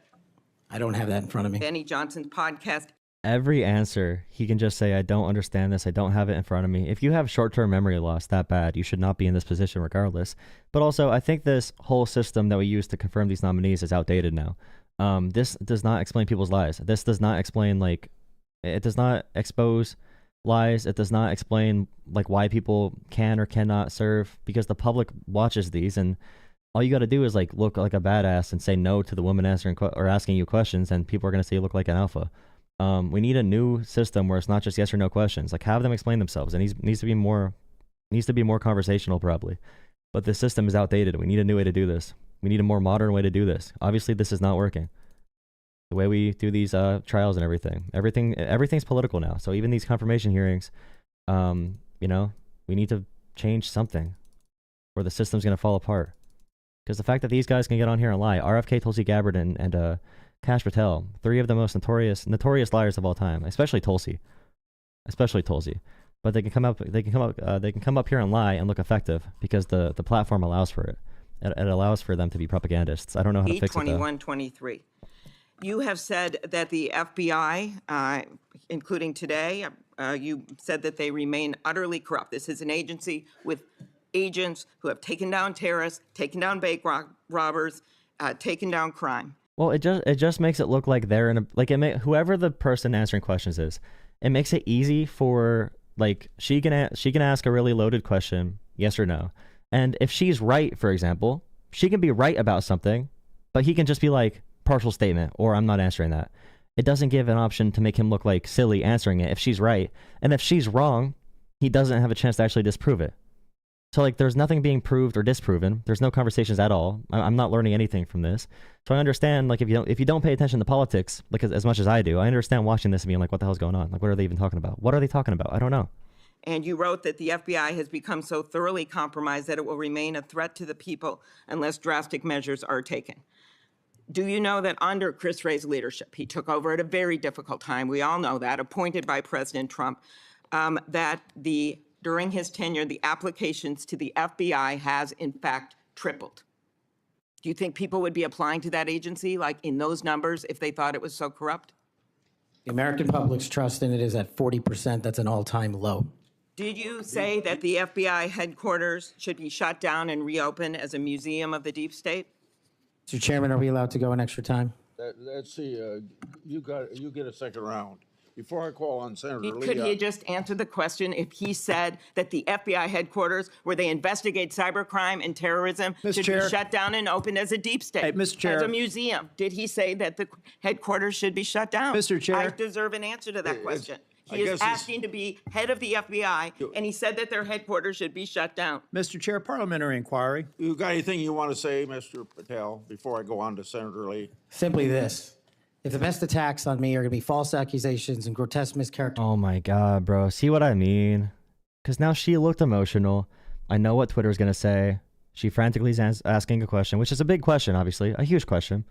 You're putting our security at risk if you open up the FBI, make it a museum, and shut it down. You're putting Americans at risk. And he gets to be like... Simply this.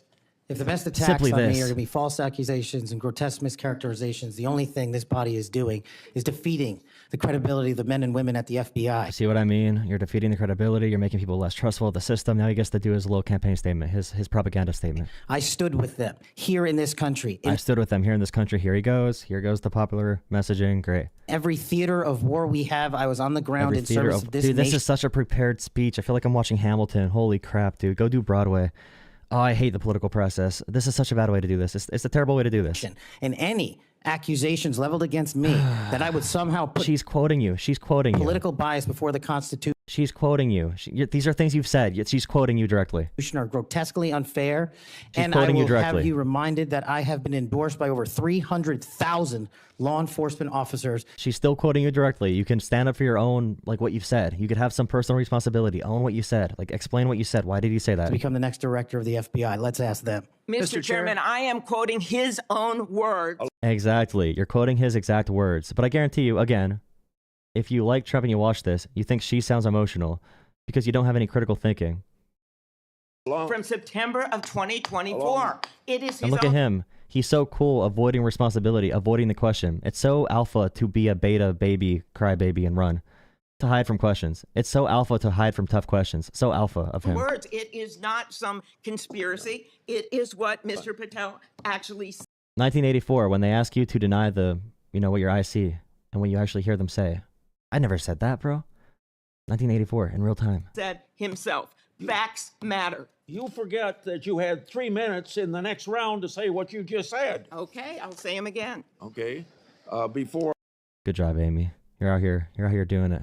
How old is Amy Klobuchar now? Is she like 70 now? Because she was like 50 something or 60 something when she ran for president. Klobuchar. She's 64. Before I call Lee. Mr. Chair, just parliamentary inquiry, and it was on time. It wasn't disputing any of the debate, but I intend to keep to my 7 minutes, and I appreciate you keeping everyone to it. If we go over, can we have that decrement against the time in the second round? If a member goes over, that was actually 10 minutes, Mr. Chair. Oh my God, bro. Now they care about process. Now they care about process. Now they care about process, bro. Now they're like, bro, the rule book. Look at the rule book, guys.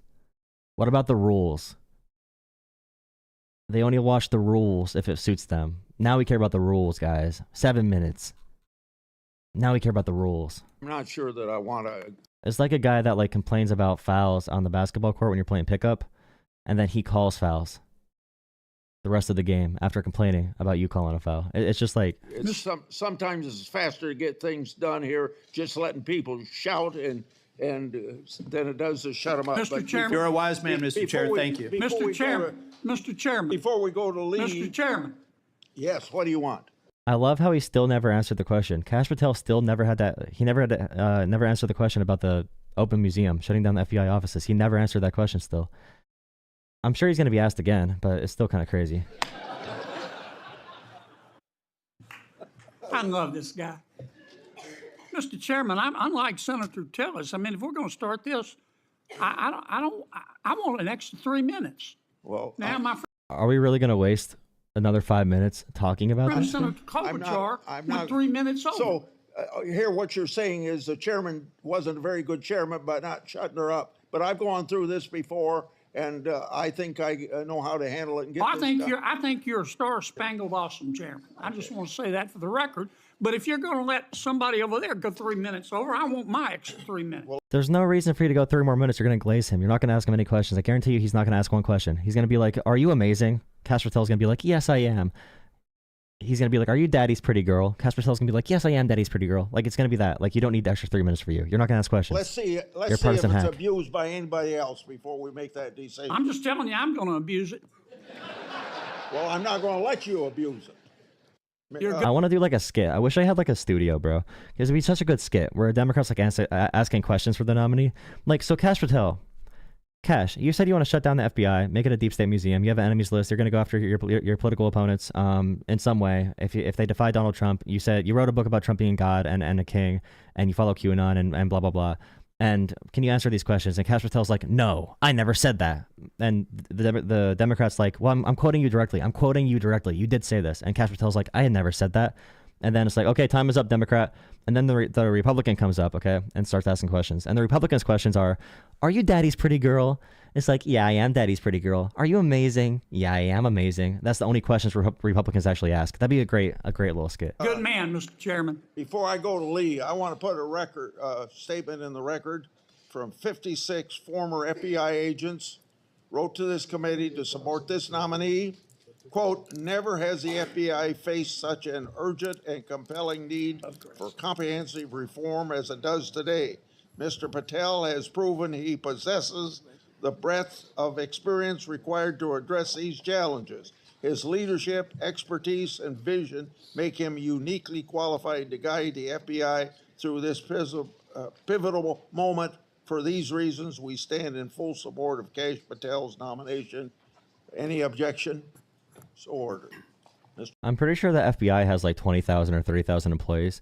So, I mean, if you talk about former FBI, it could be literally hundreds of thousands of people. But it is interesting when they bring out their letters. So, like, they all do this, but Democrats and Republicans, they'll say, like, 50 teachers supported my movement. And then, Republicans will say, well, 50 firefighters supported mine. Then Democrats will be like, well, 50 former generals supported us. And then Trump will be like, well, 50 former Army supported us. So I guarantee you could find, like, out of those 30,000, 100,000, 300,000 500,000, whatever the number is, former agents. You can find people who are pro or against anybody. So I wonder if Democrats will have a little. We have 100 FBI agents saying, "Don't do this, nominee. Don't do it." Mr. Lee.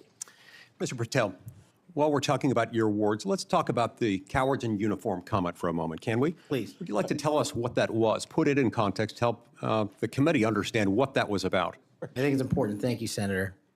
During that time on January 6th, I was serving as chief of staff at the Department of. Now, Democrats should ask questions in that same format, but about tough questions. So why did you say you want to close down the FBI? Why did you say QAnon stuff? Why did you say Trump is king? Why did you say you're going to go after political opponents without any due process or whatever, or you're going to with no crime? Why did you say this? Have him put that into context. Defense. And days prior, we had received the authorization. Democrats and liberals are obsessed with talking instead of letting the other person talk. Sometimes you need to let the other person kind of get themselves in a bad position. You have to lead them to a bad position. You're not going to force them to look bad, especially when they're very media trained. Someone who's very media trained, you got to put some work in there. You got to put some work in. From the president to issue the National Guard to protect you and your colleagues. But as you know, the law requires a request before the deployment of that guard. That request did not come in until the afternoon of January 6th.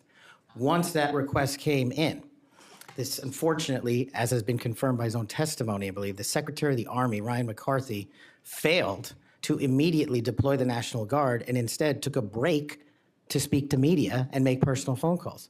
That endangered the safety of you and your colleagues. And if you look at the Biden Inspector General report, we at the Department of Defense authorized the fastest cold start of the National Guard since World War II and the largest occupation since the American Civil War. And the Biden Justice Department said that we, including myself as chief of staff when it came to the deployment and employment of the National Guard, acted swiftly and without undue delay. So that's what you were talking about.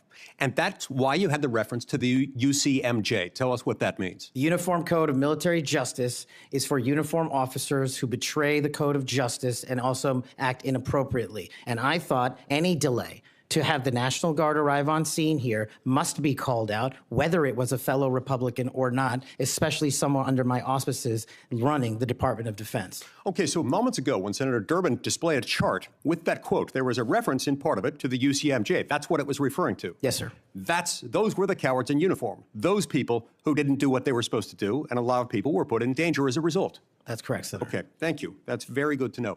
I do find it significant that we've heard all kinds of aspersions cast in your direction by people who do not know you, by people who do not share your worldview, by people who do not share your commitment to the Constitution or your commitment to public service. See what I mean? They ask questions to say, you're daddy's pretty girl. Are you daddy's pretty girl? Who's a good boy?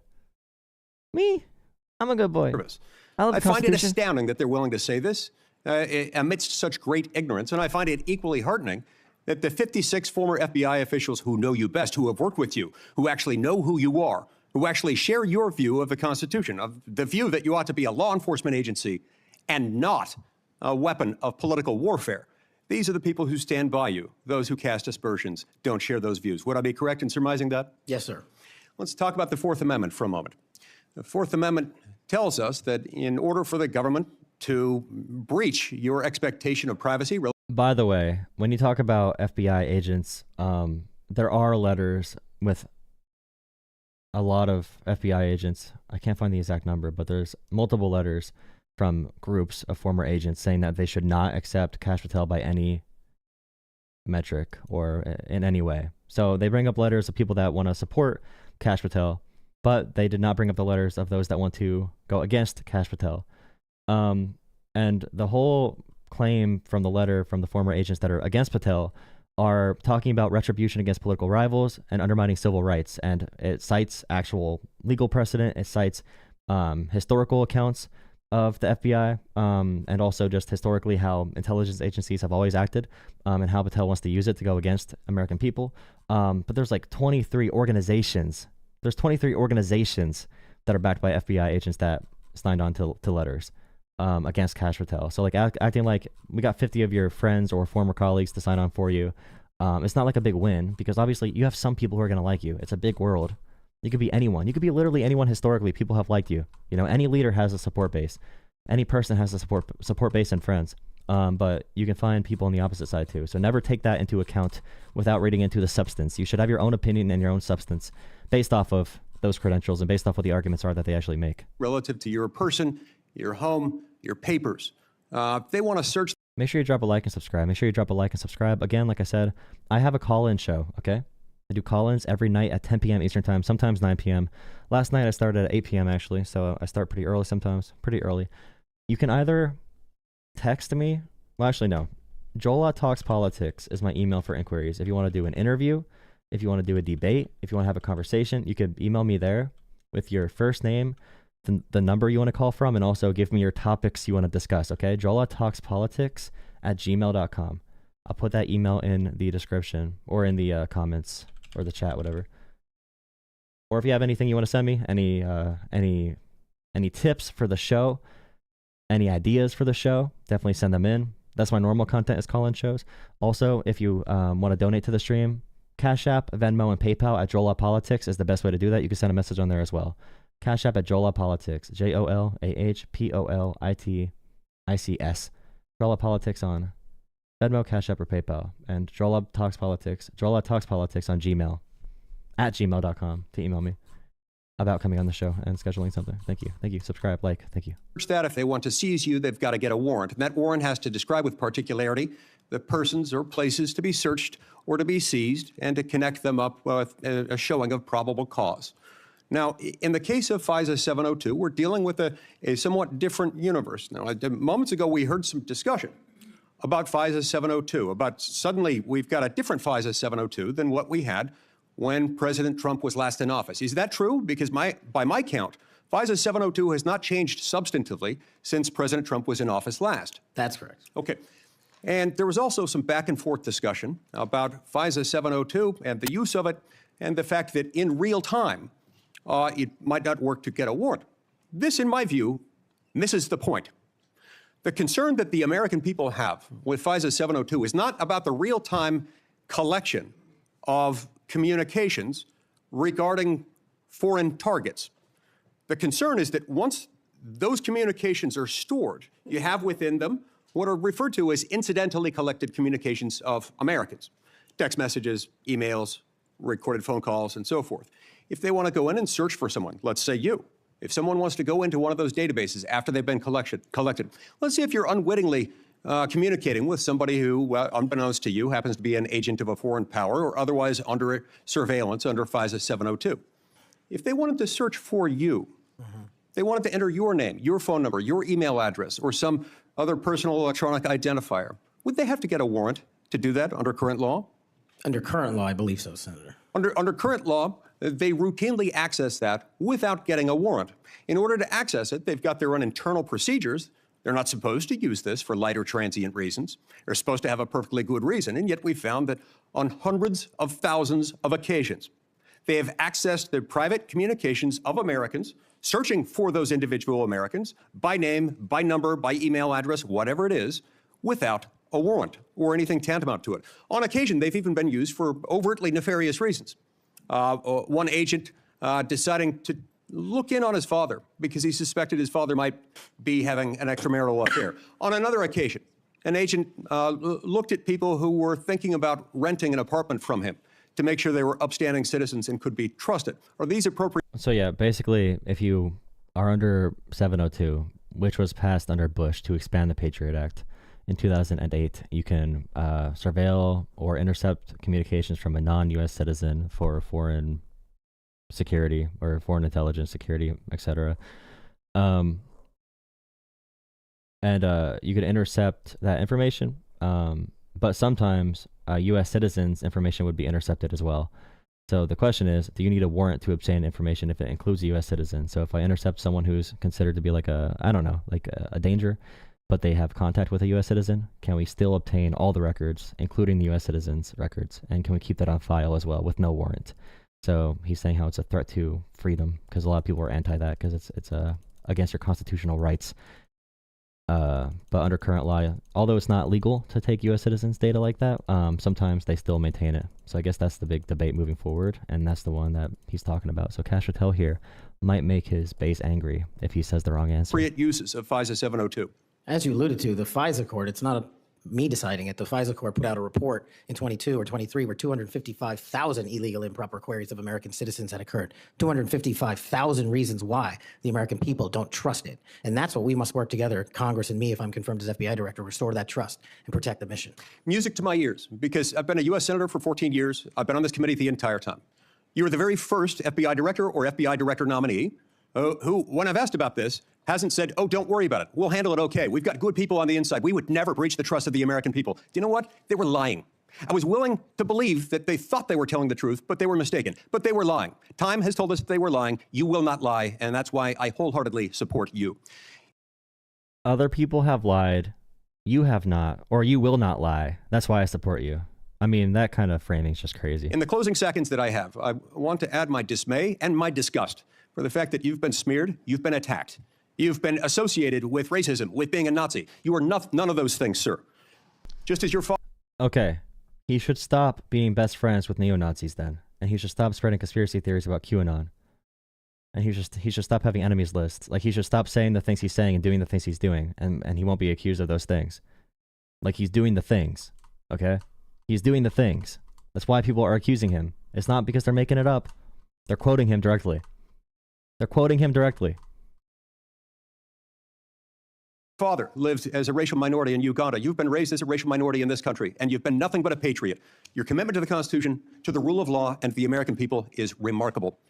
And like, I feel like the whole conversation around like giving credit to someone for being raised as a racial minority, I feel like the entire DEI, anti-DEI push, unless if they're just targeting black and brown people, in the U.S., like, or just mainly black people. I don't even know. With DEI, I guess it is mainly black people under attack because they have the whole thing about like, oh, the black pilots can't fly, although that's not true at all.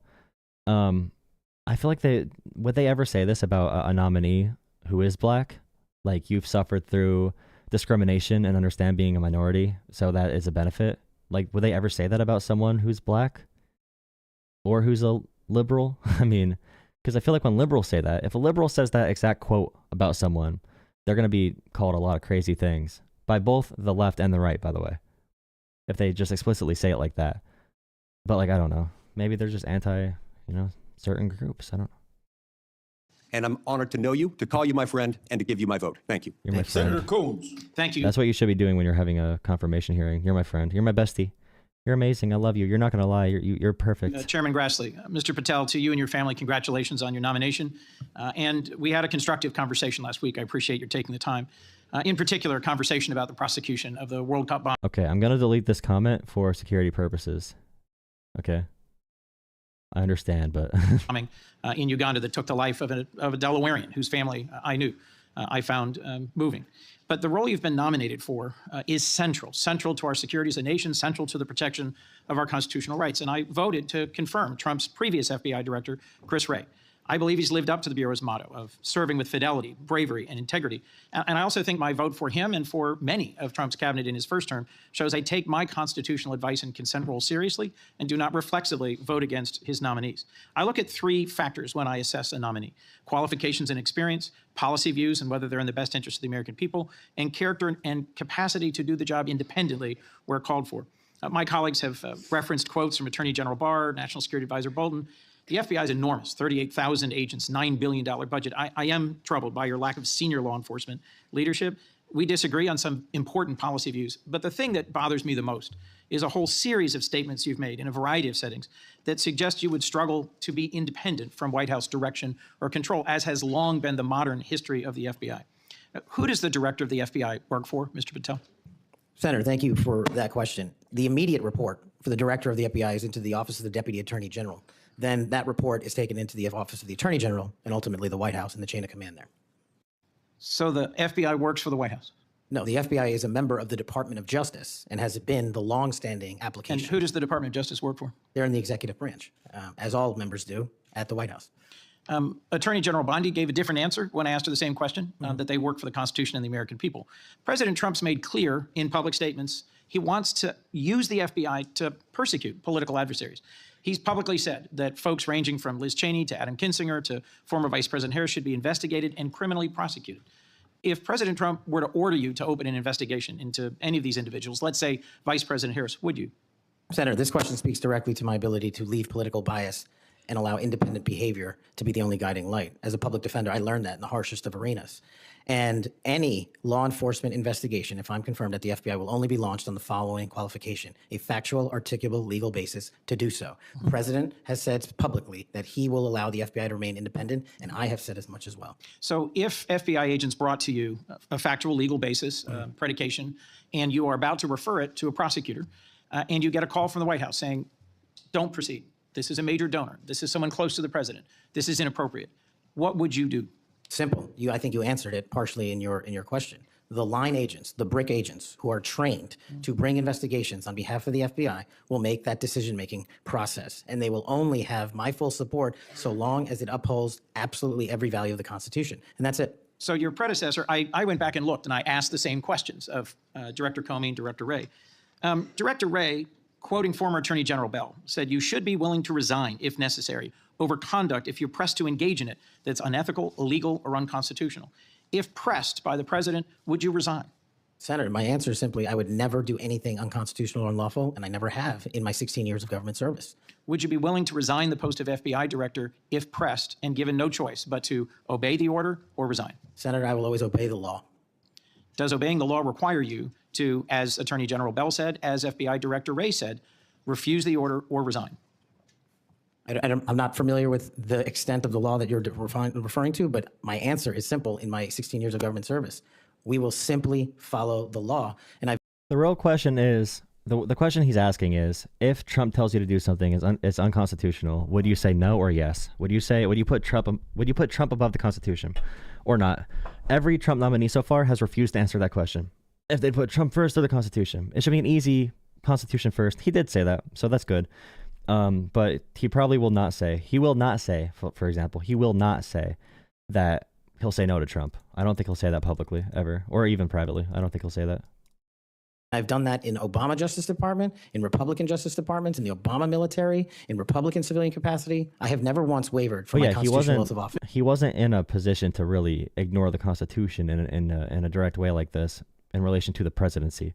And he has done some things that are pretty shady in general. But it's different now in his capacity of what it would be as FBI director. Mr. Patel, your predecessors in this role have been clear that they would be willing to resign if forced or directed to do something unethical or illegal. I'll proceed. One of your past statements that's concerned me, it's both He's like, I got to know the law first, and I got to know the law, and I need to know who's telling me. He basically just said. Post on Truth Social and something you said in a podcast, the Sean Morgan report, that your predecessor, Chris Wray, has broken the law. We need to prosecute him. The FBI should go after people like him. And the month before this, in July 2023, you said there should be a criminal referral for FBI Director Wray. If confirmed, are you going to follow through on these previous statements that Director Wray needs to be prosecuted? Senator, this reminds me of the conversation you and I had, which I greatly appreciated.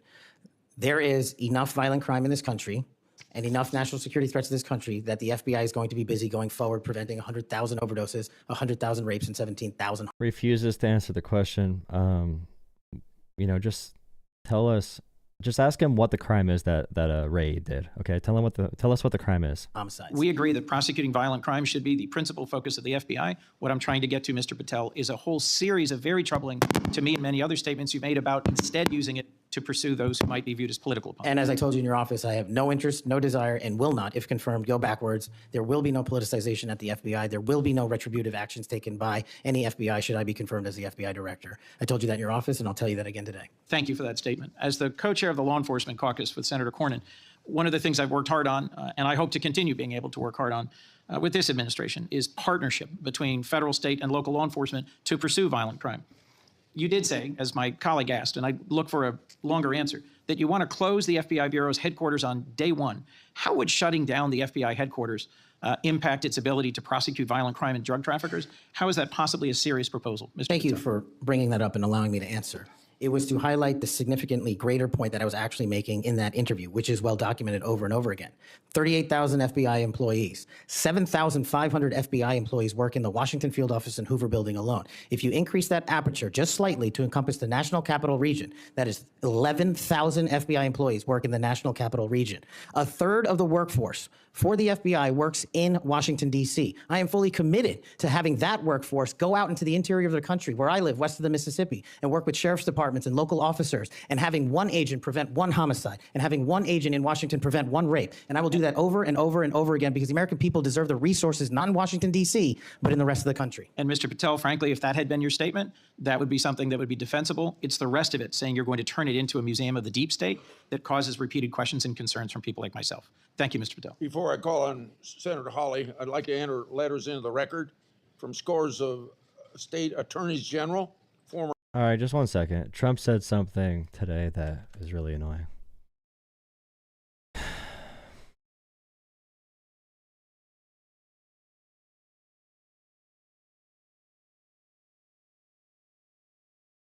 Yeah.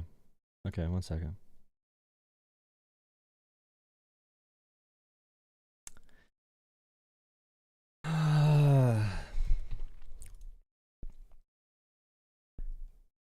So when the plane, oh my God, dude,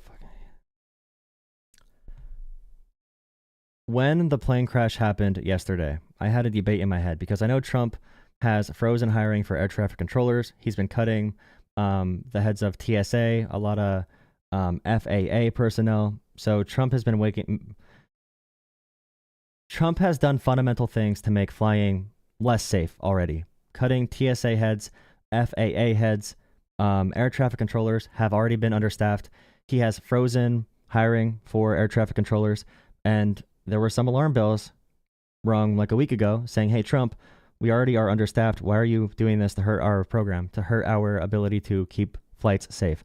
But I told myself, we can't blame Trump. We can't make this political. You know, we cannot blame Trump for doing these things to make flying less safe because the crash yesterday cannot be a result of that yet, you know, because it just happened. So maybe it's not Trump's fault. Maybe it is. It might be Trump's fault. It might not be. But I'm not going to be a terrible person and a weak and pathetic human being and blame Trump. But apparently Trump just went on and blamed diversity. You can't have regular people doing that job. They won't be able to do it. But we'll restore faith in American air travel. I'll have more to say about that. I do want to point out that various articles that appeared prior to my entering office, and here's one. The FAA's diversity push includes focus on hiring people with severe intellectual and psychiatric disabilities. That is amazing. And then it says FAA. And that's not true. That did not impact the situation at all. Says people with severe disabilities are most underrepresented segment of the workforce, and they want them in. And they would not be working in air traffic control positions. The idea that diversity means you're putting people who are not prepared to do jobs in positions and in important jobs that they're not prepared for, that's just not true. They want them, they can be air traffic controllers. I don't think so. This was in January 14th, so that was... I heard people tell me right away when I brought up Trump freezing the hiring process for air traffic controllers and how they told him, don't do this. We are already understaffed. We're having staffing issues. And Trump still did it without caring. Firing TSA directors, firing FAA personnel in general. And I was told to not be political yesterday. A week before I entered office, they put a big push to put diversity.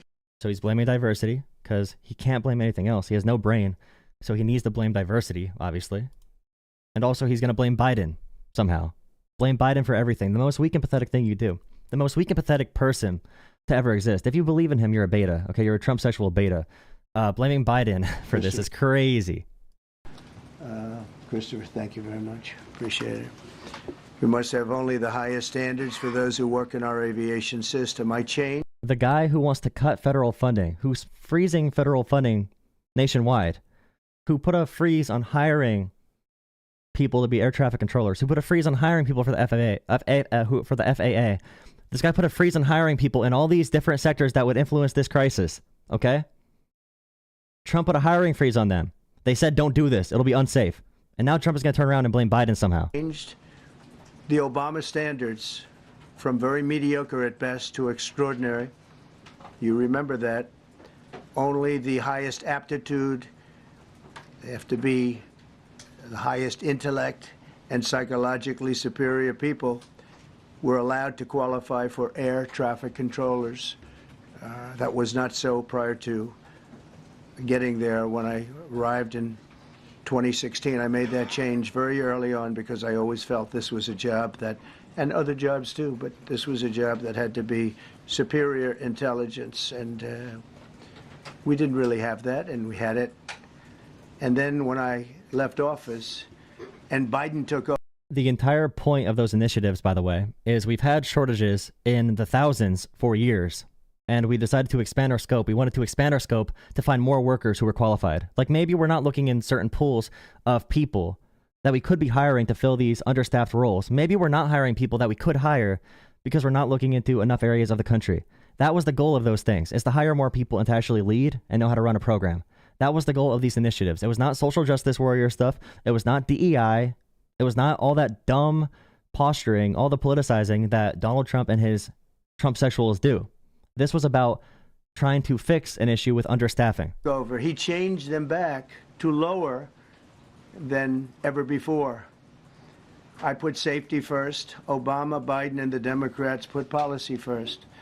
And they put politics at a level that nobody's ever seen, because this was the lowest level.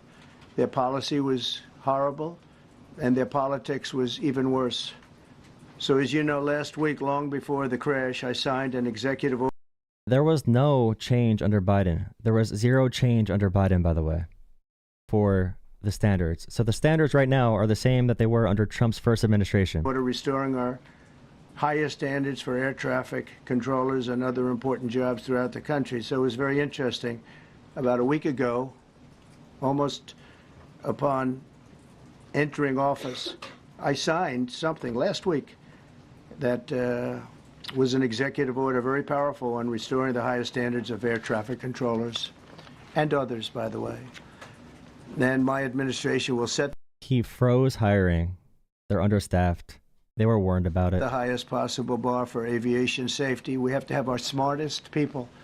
It doesn't matter what they look like, how they speak, who they. And that was never taken into account. We were understaffed. We are still understaffed.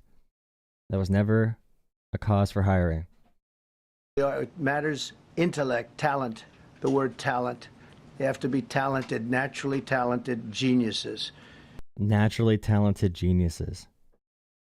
There comes to a point where if you believe in what this person's saying, you do need a full reevaluation of your entire moral structure, the intellectual foundation you have to even interpret the world. You're so deep in it at this point.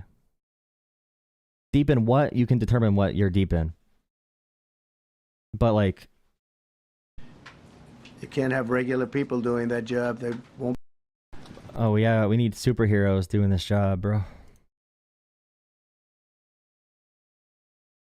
Yeah, so essentially Trump gut key aviation safety committee. Trump guts a bunch of different aviation safety committees and fires head of TSA, a lot of FAA agents. He makes sure to freeze hiring federally for a bunch of different sectors, including air traffic controllers. So Trump does stuff to actually weaken the system in the past few weeks. But of course, after I was told yesterday to not be political about this, don't blame Trump. Don't blame Trump for anything. Of course, today he blames diversity and Biden because these dumb sociopathic Trump sexuals have no way to see the world other than race and gender and complaining about things. Just complaining. No solutions, no leadership, blame other people for everything, cry constantly. The most weak and pathetic.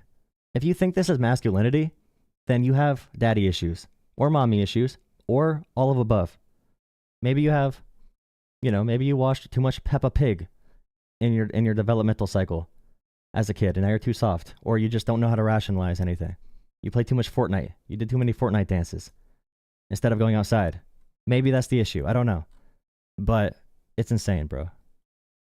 I don't even know what to say. I can't even comment on this because Trump supporters told me to not make it political when I brought up real regulations he's changing and real people that he's cutting and real freezes on hiring that might affect air travel safety, that will affect air traffic safety in general and traveling by plane, that will hurt safety. Policies Trump has done. I was told yesterday, don't be political. But Trump can be like, Biden's DEI and his diversity standards. Although Biden made zero changes to FAA. Biden made zero changes. So everything that Trump talks about standards under Biden is the same standards as Trump's first term.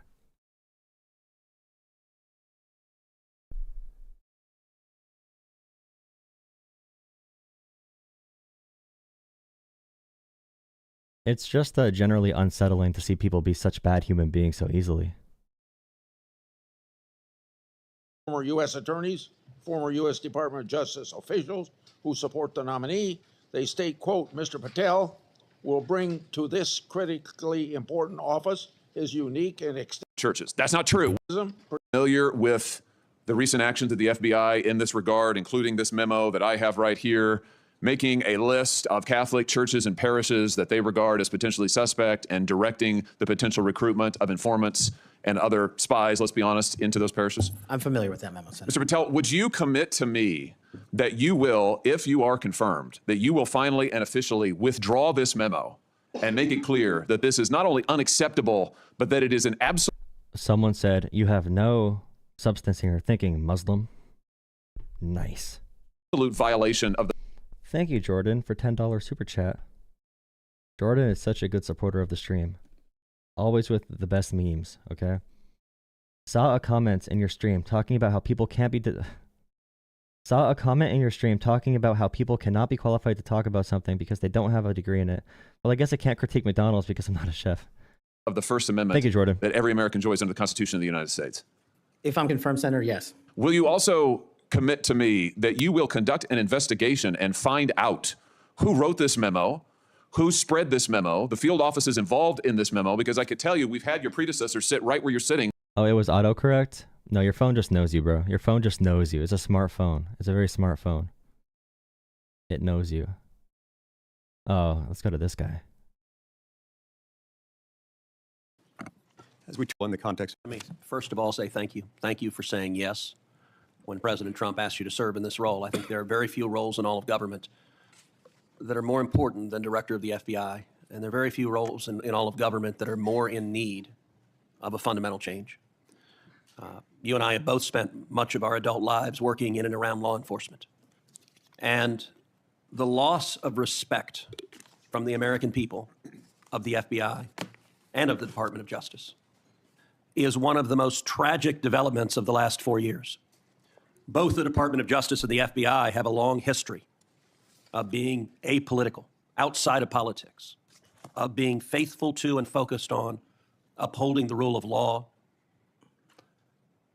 and keeping the American people safe.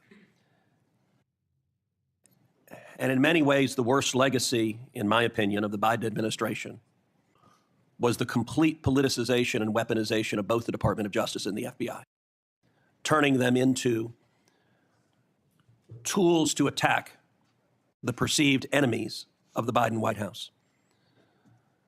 Now, you have been charged with going in and restoring integrity of the FBI. That is not going to be an easy task. But before you can carry out that task, and I am confident you will be confirmed and you will be in the position to carry out that task, you've got to make it through the gauntlet of the Senate Judiciary Committee and my colleagues on the Democrat side of the aisle who I don't know how many spots so useless, bro. on Senator Tillis's bingo card have been filled, but it looks like he's playing blackout and they're all filled right now. Remember when Mr. Ted Cruz, when Donald Trump said his wife had like a dog face or whatever? What did he said your wife looks like a dog? Is that what Trump said to Ted Cruz? What did Trump say? Ted Cruz's wife, I forget. What did he say, bro? What is the actual quote? But you will be and have been accused of just about everything they can. But I want to focus on what several Democrats have done recently, which is trying to blame you for the violence that occurred on January 6th, which even in the annals of ridiculous attacks, this one really takes the cake. So let's just focus on some facts. Let me ask you a question. What role did you occupy in the days immediately before January 6th? Chief of Staff of the Department of Defense. Oh, wait. Did he not? What did he say about Cruz's wife? I forget. You were the Chief of Staff at the Department of Defense. I think I got the quote wrong. So to be clear, you were not rioting at the Capitol. No, sir. Okay. Where were you physically on January 6th? In the Office of the Secretary of Defense in the Pentagon. And what were you doing on that day? On that day specifically, responding to preparing to mobilize and deploy the National Guard once we got the lawful request from the local governing authority, which was the mayor of D.C. and the Speaker of the House. Now, how many days in advance were you working to prepare the Department of Defense to help secure the Capitol on January 6th? Days in advance, Senator, we were in the Oval Office on an unrelated national security matter with the President of the United States, the Secretary of Defense, the Chairman of the Joint Chiefs of Staff, and myself. And the President authorized up to 20,000 plus National Guardsmen and women to secure any security measures necessary related to the Capitol. So we were moving to the fullest extent of the law before the requisite request came from a local governing authority days ahead of time. And while you were Chief of Staff at DOD, how many times did DOD approach Capitol Police and ask if they needed National Guard assistance? I believe those letters are well documented, numerous instances, and numerous of those instances, those requests were shut down. The letters, like leading up to January 6th, because you need to know, like, they underestimated that Trump was going to lead an angry mob to the Capitol. They did underestimate that, but that's a lack of preparedness. I mean, that's not even a lack of preparedness. That's not a lack of preparedness. That's a lack of evaluation of Trump's character or ability to do that. So, I mean, it's a little bit of a weird conversation. By the way, if you want to talk about any of this, okay, tonight at 10 p.m. Eastern Time, you can call in. Tonight at 10 p.m. Eastern Time. My email is jolatalkspolitics@gmail.com. You can send me an email if you want to call in, jolatalkspolitics@gmail.com. Send me your name, your topics you want to talk about, when you want to call in, that kind of stuff. If you want to try to do that, you can. I don't know if it'll work, but you could try it. I might look at it. Tonight at 10 p.m., join me again. Drop a like, hit subscribe. If you want to donate to the stream, become a channel member for $3 a month. $3 a month channel membership. You could also donate through Cash App, PayPal, or Venmo at Jola Politics. Jola Politics. JOLAHPOLITICS. Redirect resources to the institution. You state No one yes or that no did. on your whether he or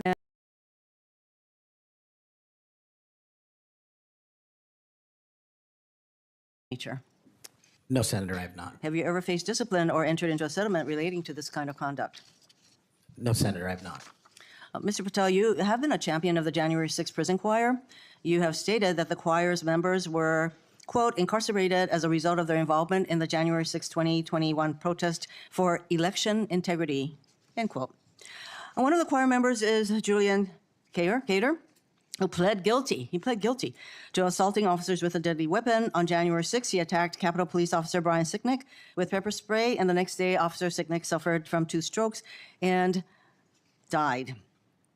Mr. Patel, was Mr. Cater protesting for election integrity? Yes or no? I don't know who that is. I'm not asking you who that is. I'm asking you whether, having heard the description of what he pled to, whether he was protesting for election integrity, yes or no? I don't know who that is. That and is not statement- responsive to my question. You're not willing to say that, but you were willing to describe this choir as consisting of people who were protesting for election integrity, and yet you testify you don't know them. We have heard already your book includes a list of 60 people who you think make up part of the executive branch deep state. Mr. Patel, if confirmed, do you plan to investigate President Trump's former FBI Director Christopher Wray? Yes or no? I have no plans in going backwards. I have plans in safeguarding. How about James Comey? They say I have no plans going backwards. They can't just say they're not going to go after them. I have no plans going backwards. That's what Trump says too, or J.D. Vance about January 6th. I'm going ahead in the future. I'm not going back in the past, guys. Why do you keep asking about the past? I'm looking towards the future, guys. Stop asking about my actions in the past, okay? Talk about how I'm going to be corrupt in the future, okay? We keep talking about my past corruption. My past corruption doesn't matter. Let's talk about my future corruption. Do you plan to investigate him? Senator, every investigation will be subject to the same Do you legal plan standard. to investigate? Will be subject to the same Do you legal plan to standard. investigate James Comey, who's on your list? I have no intentions of going backwards. How about Bill every Barr? intention of using the Constitution. How about Bill Barr? Do you plan to investigate him, who's on your executive branch deep state, and you say you're going to ferret out the deep state? No one Yes or that no? did not break the law will be It investigated. no answers to any of those. Okay. Over 1 million Americans died as a result of COVID-19. The COVID-19 vaccine saved lives. Yet, less than a year ago, you promoted unregulated, unproven, unscientific supplements to reverse the effects of the vaccine on Truth Social. You told your followers that these supplements would detox them.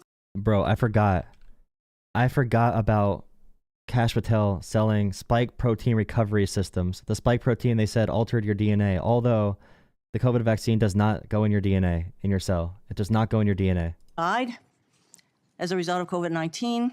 The Warrior Essentials. COVID-19 vaccine. You were immune to propaganda, but are you immune to shedders, bro? To shedders? Save lives. Yet, less than a year ago, you promoted unregulated, unproven, unscientific supplements Reverse the vax and get healthy. to reverse the effects Spike of the vaccine gangsters. on Truth Social. SpikeGangsters.com. You told your followers that these supplements would detox them of the COVID-19 vaccine. Mr. Patel, did you make money by promoting these supplements? Senator, do you know of any individuals who died as a result of complications from the vaccine? Oh my God, bro. There's no way in hell he just brought up that response to that question, bro. Man, we're cooked. We are cooked. If someone is willing to lie this much, we're cooked because people are going to believe it. Because I do. Are you unable to answer my question, which is a straightforward, did you make money by promoting these supplements? All of my financial disclosures have been made to this. So yes, you can't answer the question because you're weak and pathetic. Anyone that answers questions like this, you know, anyone with a even mediocre bullshit detector can see this is bullshit. But, you know how it is. Committee. I would like to hear your answer, yes or no. Did you make money? I don't have those This is my third and financial last time I'm going to disclosures ask you in front that of me. question. This supplement I sold from my storefront, you mean the one that like I sold from my store on my social media page that went to my bank account? I don't know if I made money from it. Did currency go from like, them to me? Do I have an incentive to share anti-vax propaganda because I make money from fake anti-vax supplements? Well, did the currency go from like people to me and I gave them this fake supplement in return after I lied to them about vaccines, and that currency went from me to my business to my website and to my bank account? I mean, that might have happened, but I did not get paid. That doesn't mean I got paid. All my finances are disclosed. I mean, it's just my business and my bank account. Why are you suggesting I got paid from it, dude? You have that information. So you refuse to answer the question. I answered 1,300 pages. No I answer. answered 1,300 pages. And yeah, anyone that sees this knows he's avoiding, knows he did it, knows he's lying. They don't care. And yet you spread dangerous misinformation. Mr. Patel, the FBI is the primary agency responsible for investigating election-related crimes, including fraud and the denial of voting rights. So being able to separate fact from conspiracy theories around elections is an important thing for the FBI director. I have a question to see if you can do that. Mr. Patel, did Donald Trump lose the 2020 presidential election? Yes or no? President Biden's election was certified. He was sworn in. And Joe Biden became president. Did the election get stolen? Joe Biden became president. he served as the president of the United States. Once again, Joe Biden did. Remember, they talk like toddlers. Once you ask them a question, they don't want to answer. Joe Biden did be president. Joe Biden president. He was president. But no, did Joe Biden steal the election? Joe Biden was president. Joe Biden was president. Biden president. Biden president. He was president. I know he was president. Did he steal the election? Biden president. Did you sell anti-vax supplements? I did not steal anti-vax supplements. You can look at my financial disclosures. Have you heard of the millions of Americans that have died from the COVID vaccine? I have done extensive research. Okay, did Biden steal the election? Biden was president. It's like they go back and forth between these two modes. and the people who are 100% loyal to President Trump cannot answer that question. It is alarming that you want to be an FBI director who can answer a simple question, factual question. During a 2023 interview with Steve Bannon, you said, quote, "We will go out and find the conspirators, not just in government, but in the media. Yes, we're going to come after the people in the media who lied about the American citizens, who helped Joe Biden rig presidential elections." There's your quote. Do you still plan to come after the free press? Not unless private citizens have been defamed. That's their right. You said that you would be going after the media. So I want to know whether you plan to do that, go after the free media. I can't go after the media for other people. That's a decision they have. So I would say that that was a statement that you made that is pretty chilling to the free media. So I didn't hear a no that you would not go after them. You currently serve on the board of directors for the Trump Media Technology Group, which owns the social media platform Truth Social. If confirmed as FBI director, will you resign from this position and end all ties? It's not a conflict of interest. It's not a conflict of interest. It's an interest in conflict, okay? Way different. With the Trump Media and Technology Group? Yes, Senator, as I've stated to you in writing. Over the last 2 years, the FBI has dedicated resources to Operation Not Forgotten, which works to address violent crime in Indian country. If confirmed as FBI director, would you continue the important work of Operation Not Forgotten? I made that commitment to many of your colleagues who have tribal issues and tribal crimes plaguing their communities, and I'll make that commitment to you as well, Senator. My time is almost up, but I would like to note that on the many questions asked about the choir, the J6 choir, it included at least 5 men who pled guilty to assaulting police officers. And these are the people whose record this nominee promotes. Thank you. Okay, we'll go to Senator Kennedy next, and then as directed by the chairman, we will take a 30-minute recess at the conclusion of Senator Kennedy. I might just stop right now, to be honest. Security and keeping our nation's secret. Treated like a foundation that you have in this role.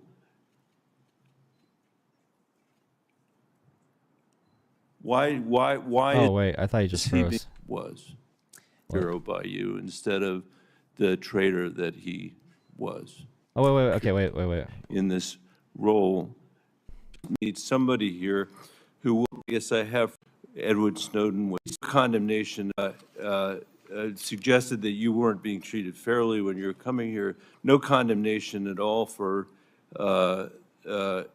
this, which leads me to wonder why it is so hard for you to say that Edward Snowden was a traitor to our country. And the question I guess I have for you is how, if you can't say that, you feel that that the concerns that this committee has, that we need somebody here who will actually honor their oath, as you said. Maybe I should make it easier for you. Edward Snowden did not honor his oath to the Constitution, which is what you just said was the most important duty, most important obligation that you have in this role. Why is he being treated like a folk hero by you instead of the traitor that he was? Senator, as I said, my focus and what should be of relevance to all of you and everyone watching is what I will do as Director of National Intelligence. This is lagging a lot. I wonder if there's a different stream. But aren't those Snowden issues that he did not just do like whistleblowing, but he revealed information to China, Russia, and also other like terrorist groups? And in response to that, they've used that intelligence against the U.S. It's not just like he did a pure exposure to make sure Americans are more safe. I feel like he instantly went, I forget the 2 sides on this. But you can say that there's different things that people benefit from. So there's like legal channels that they argue you could be a legal whistleblower. And instead, Snowden leaked classified materials through other means, but there's a debate around that. To work with you to make sure there's not another Snowden-like leak. Okay.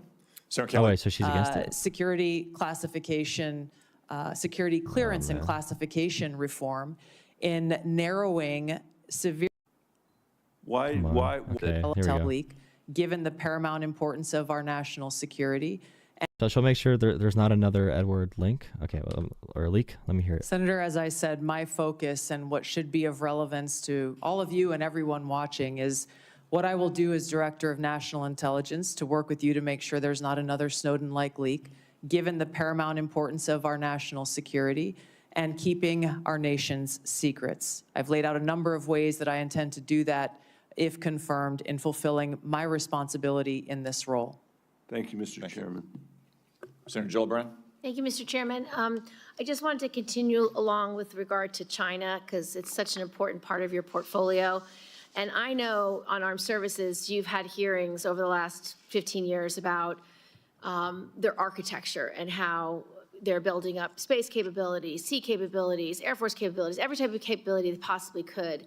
And that aligned with their malign foreign influence and with their ambition with regard to Taiwan, it just creates a very dangerous scenario and concerning one.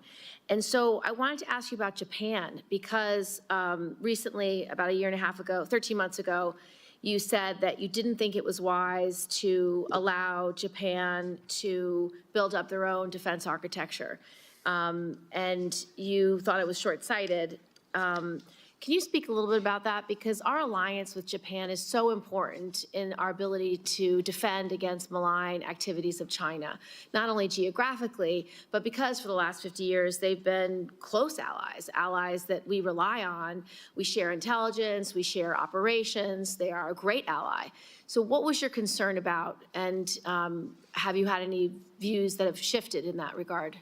Yeah, thank you for the question, Senator. I agree. Japan has been a strong ally of the United States in a different capacity as a member of the Hawaii National Guard. I've gone and conducted training missions in Japan with the Japanese. So the issue with Tulsi, okay, she met with Assad, okay, who is accused, who did war crimes, including chemical attacks on civilians, secretly, as a congresswoman.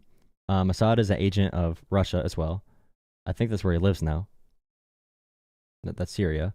And she repeats just like constant Russian talking points. She's a constant feature on Russian TV. They love her. She's very anti-Ukraine. She's very connected to the pro-Russia world.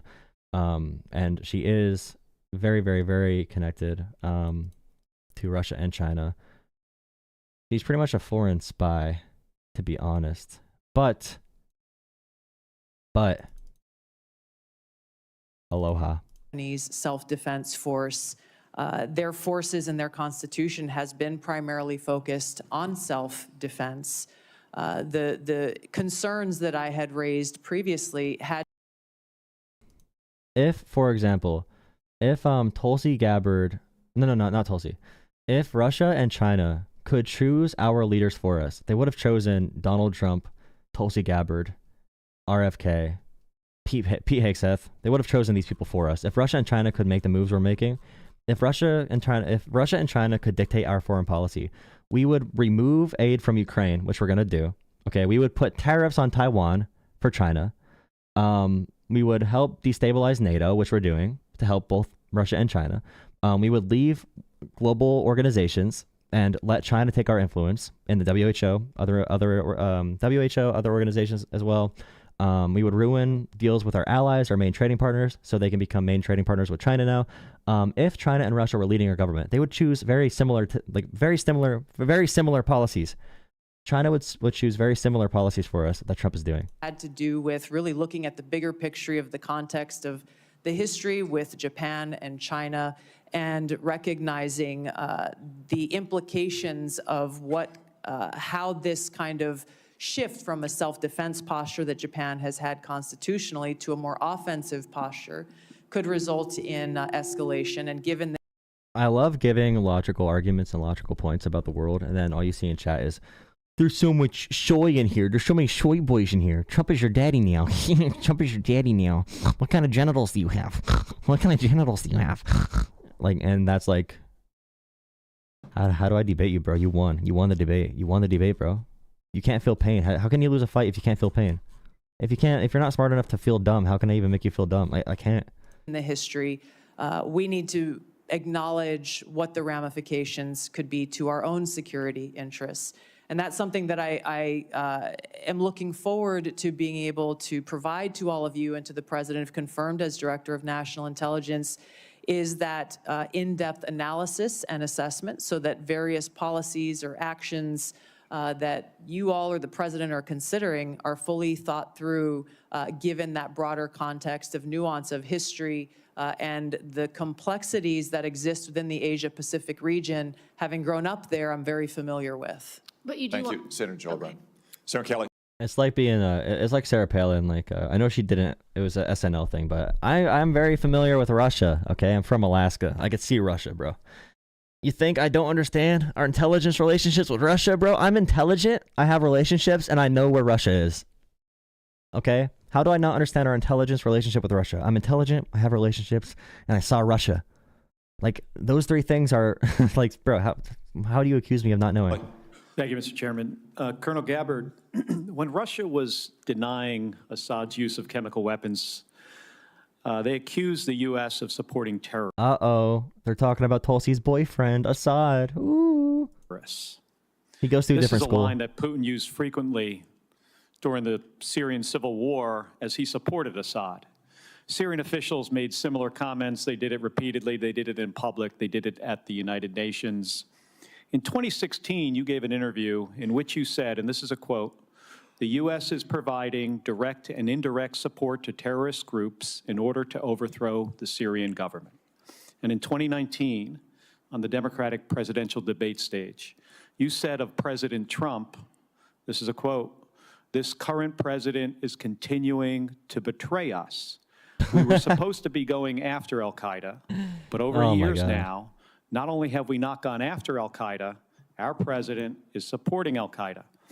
So I'm interested to hear, what was your goal in saying these things? And did you consider, before saying them, the motives of Iran and Russia, what their motives might have been before making these claims?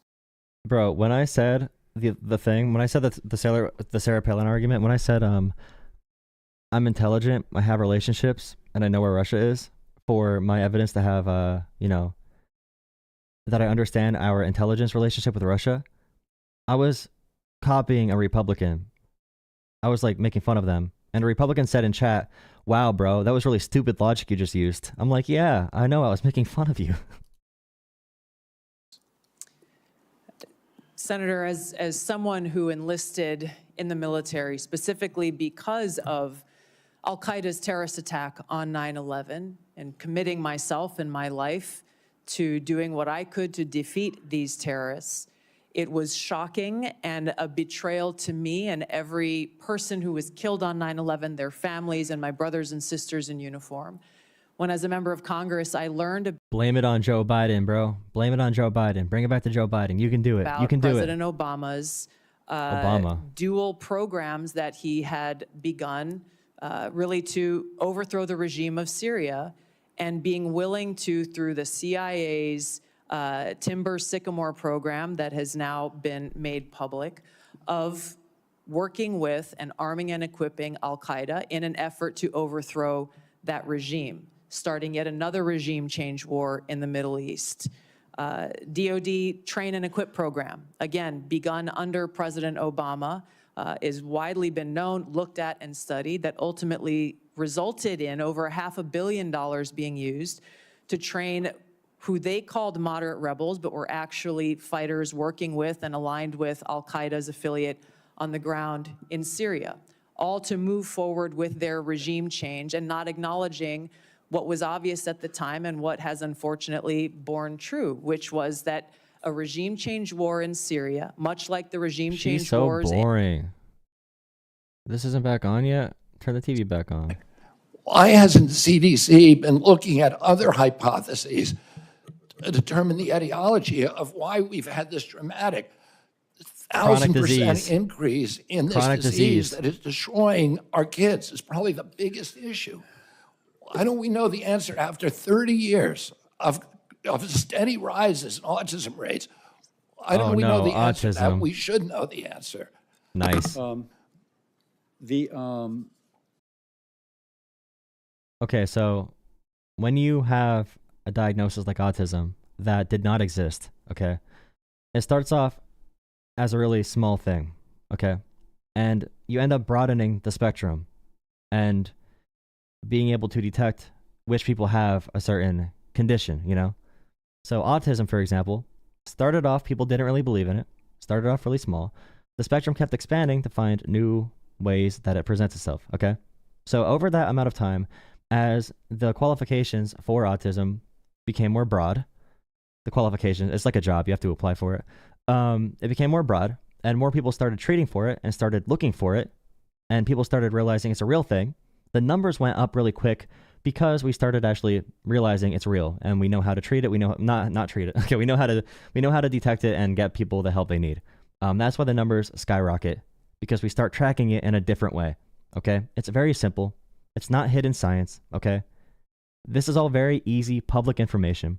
RFK talking about autism, in any relation with health or drugs or vaccines is dumb at the very best.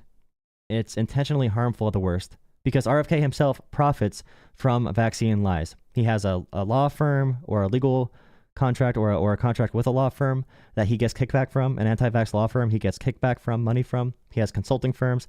He's made millions of dollars doing speaking engagements at anti-vax conferences. He sells anti-vax merch. He makes a lot of money from being anti-vax. So that's why he says things that are very untrue, because he makes money from being a liar, okay? What was that? What was that last article? Did you mention? That article is by Mawson, Mawson. And it's regarding measles and what? No, it looks at the entire schedule, and it says it's a study of 9-year-old boys, 47,000 9-year-old boys from the Florida healthcare data. Okay, let me, Senator Sanders. Thank you. And I find myself... There is an argument that things like air pollution can help you present things like ADHD or autism at higher rates. So someone that might be slightly autistic might be more autistic if they grow up in a high polluted area, which means we need to cut down on fossil fuels, which you don't want to do. Clean air, clean water, you don't want to regulate that. And yeah, there's no direct chemical correlation, by the way. There's no chemical correlation found other than in your parts of the internet between autism and any specific chemical, okay? That has not been proven. That has not been found. There's been a lot of tests, a lot of money put behind that. If you think there are magical ways to give people autism, let me know. I will gladly take upon the struggle if I need to. In the unusual and uncomfortable position of having to agree with Senator Cassidy's line of questioning. Mr. Kennedy, in an interview in July 2023, you stated, quote, "I do believe autism does come from vaccines." And you have, the end of quote, and you have praised a gentleman named Andrew Wakefield for his research. What studies, you talk about the need to be science-based, to get our information, good information to make decisions. What studies have you utilized to come to the conclusion that vaccines cause autism? I'm happy to sit down with you. No, please, just answer me that. I mean, look at the Mawson study, Senator. The what? Yeah. Mawson, just look at that study. Yeah, I will, and that was published. But I don't want to, I wouldn't rest on a single study. Right. And all studies can be Okay, don't mean to be rude, I don't have a lot of time. Just saying You would not be, I just heard you say you could not be happier if you were proved wrong. Mr. Chairman, I asked to put into the record 16 studies done by What's the other study that he's citing right now? Because the first one by Wakefield is one of the biggest clown shows of all time. The first anti-vaccine movement that was started by a fraudster, and that was disproven heavily. That was a whole correlation does not equal causation thing, where people that got vaccines had autism, but they were not caused by vaccines. Just like you can get a vaccine and get hit by a car. It's just like a thing that happens. But the vaccine the vaccine does not cause car crashes, even if you get a vaccine and get hit by a vehicle. So what is the other study he's bringing up other than the other Wakefield anti-vax stuff that's very disproven? I want to get the harmful chemicals out of our food. Actually, no. Democrats have been trying to regulate, by the way. Democrats have been trying to regulate that for years and years and years, and Republicans said no because they want corporate power. The EU is big government, by the way. You think they're socialist, but the EU and Canada have less chemicals because they're big government. They regulate it. They crack down on big corporations to make it more healthy, to make food more healthy. And Republicans have always been against that. Democrats have tried for a long time. It's just stupid. You can't be anti-vaxxer and then say you care about health. If you're an anti-vaxxer, you don't care about health. You're a conspiracy theorist. And you just choose chemicals because it makes you sound popular. There's chemicals in the food. Everything is a chemical, okay? High fructose corn syrup, if you think high fructose corn syrup is not good for you versus regular sugar, you have no idea what you're talking about. You have no idea. High fructose corn syrup, okay? High fructose corn syrup is the same as cane sugar. There's no other health effects, okay? There's no difference. Scientists and doctors all over the world saying that vaccines do not cause autism. Are you happy with that objection? Look at the IOM assessment of those 16 studies, Senator. The IOM has assessed them. But listen, let me get to one. Don't have a lot of time. I apologize. I'm happy to talk to you at another time. Don't have a lot of time. Let's talk about COVID. And I just want clarity on the issue. And again, I apologize. You have to be brief. We don't have a lot of time. Scientists have estimated that the COVID vaccine saved 3 million lives. President Trump said the COVID vaccine was, quote, one of the great miracles of the ages, end quote. You have said the COVID vaccine was the deadliest vaccine ever made, end of quote. Was the COVID vaccine the deadliest vaccine ever made? The reason I said that, Senator Sanders, is because there were more reports on the VAERS system, on the Vaccine Adverse Event Reporting System, which is the only surveillance system, that and VSafe. And there were more reports of injuries and deaths than all other vaccines combined. But was it the scientists said it saved 3 million According lives? to VAERS. I don't know, because we don't have a good surveillance system. So you disagree with the scientific community that... I'm agnostic because we don't have the science to make that determination. Really? Okay. The only health difference of high fructose corn syrup versus cane sugar is really how addictive it is, if it's going to make you want to get more of it. But it's not even that much of a difference from cane sugar. Cane sugar has all the same risks.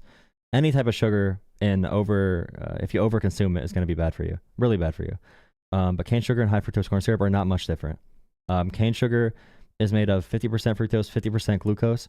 High fructose corn syrup is 55% fructose, 45% glucose. It's not much different at all. Really not different health-wise, as far as causing diseases or causing, as RFK calls, chronic diseases or whatever.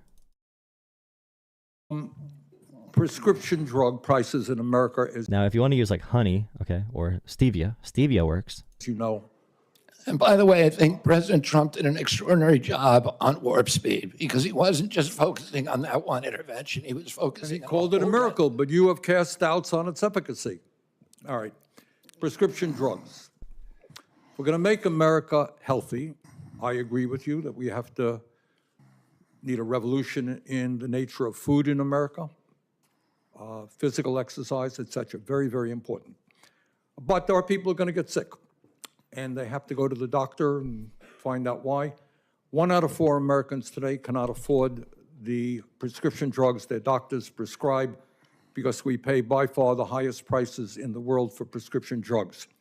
We made some progress under the Biden administration of negotiating prescription drug prices with pharma. First time that's ever happened. Now, yesterday you told me that the White House was going to issue something affirming. Someone said stevia causes cancer. Stevia, there's a chance that it lowers the growth of cancer, by the way. It doesn't cause cancer. Stevia does not cause cancer, dumb. Like, God, bro. The things people believe. Oh, my God.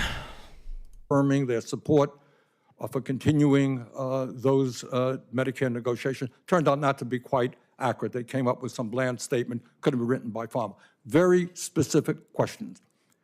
Do you believe and will you insist that Medicare continue to negotiate prices with the pharmaceutical industry so we can substantially... Joel's a doctor now? No, I know how to read actual studies. I know how to read studies and find actual evidence, not just like a podcast. Lower prescription drug costs in America. President Trump has made it very clear to me that he wants to negotiate. Negotiate is a big... And it's only for the confirmations. I'm your daddy now, dog. Word, Bobby. It's a big word. It's the word you just used, Senator. Yeah, but no, I use defend a particular law. Will you defend the law in the inflation? You can fight 13. You could cite 13 papers right now. I could cite 5 million papers, okay? Reduction Act, which already is negotiating. And also, you have to be able to determine if a study has good science and methods as well. I have formal training in how to read studies and statistics in general and different methods of data analysis. So, I mean, it's not like... President Trump wants us to negotiate drug price. He wants to lower drug prices. So you're not telling me that you will defend the law that we passed, which has already had significant success. Well, the Congress, look, I'm going to comply with the law, Senator. Congress passed the law. I'm swearing an oath to the Constitution. I'm going to comply You're with the going to have a laws. significant influence on healthcare policy if you are. And I'm going to confirmed. comply with the laws. Let me just say this in conclusion, Chairman Cassidy. President Trump and Mr. Kennedy are quite right when they say, I guarantee you, Dev, if you called in to my show, we can go through every issue. I guarantee you I'm right about literally everything I say. We can go through and fact check every piece of it. We could go to the actual studies. I can tell you why the studies are right or wrong. I can tell you why the studies are fake, if they actually mean something. So for example, if you think ivermectin cures cancer, you're stupid.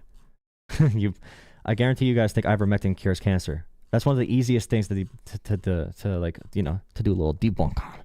Of police organizations have endorsed your nomination. And on top of that, your brother is a... Oh, here's a good opinion. Stevia does not give you cancer. We all have cancer already, dear. As do I. Okay. law enforcement officer. Is that accurate? Many of my family are, yes, Senator. How many of your family, sir? Well, I guess the Indians have a different definition of family. We got a really big one, and they're all family. We all love big families. So we got a lot. I appreciate that. But it is accurate to say that in your role, you're going to do everything that you possibly can to protect the men and women who are protecting our communities. That is of the utmost importance. Thank you. I want to go to the Nunes memo. I'm getting actual back pain from streaming so long, by the way. Like, when I lay down at night, my back is in pain. I might have to actually get like a little treadmill to walk on while I stream. If you want to fund my treadmill, donate me at Jola Politics, Cash App, Venmo, or PayPal. Jola Politics, if you enjoy the stream, leave a message. Those are the best ways to donate if you want to just give money, or you could do a super chat if you want to see me read it in front of the audience, and if you want to see the Trumpers get mad about it. Or if you want to, if you're a Trumper, if you want me to read your comment and see why I'm a liberal loser, I'm a liberal loser, then also use super chat. Become a channel member. Channel memberships are $3 a month. $3 a month for a channel membership to support independent media. Only $3 for a channel membership. You can go on my channel. Go on my channel, press join. Press join on my channel. Press join and become a channel member for $3 a month. Join my Discord as well. We always have fun conversations in there. Okay, I'll drop the Discord link. Make sure you join us tonight for our call-in stream at 10 p.m. Eastern Time.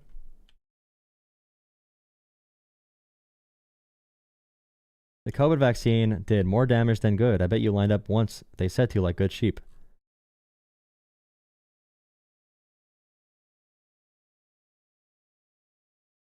It really is painful. Ivermectin anti-tumor activity? No, it's not been proven at all that ivermectin can kill cancer in a human body. Thank you, I appreciate it.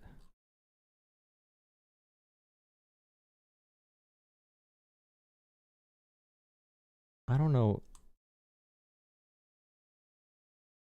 You were the principal author of the Nunes memo. Is that accurate? My favorite thing about if someone questions me in chat, if they call in, it usually takes around 3 minutes in the conversation where we come to like a dead end where they don't know what's happening and they have to say like, oh, I never heard about that before.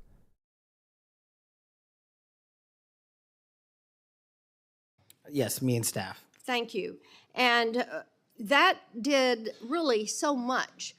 God, they really do. They do their best job to be annoying as possible in these comments. I swear to God, they really do they try hard. Like they do want you to quit, bro. They'll get you to quit. They want you to quit because they'll be so insufferable. It's actually crazy. And they're so confident in the things they believe.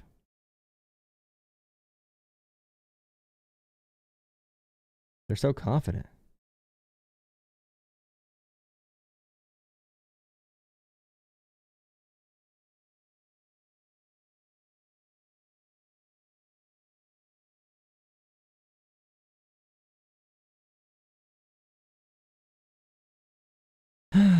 All right, I'm done streaming for now.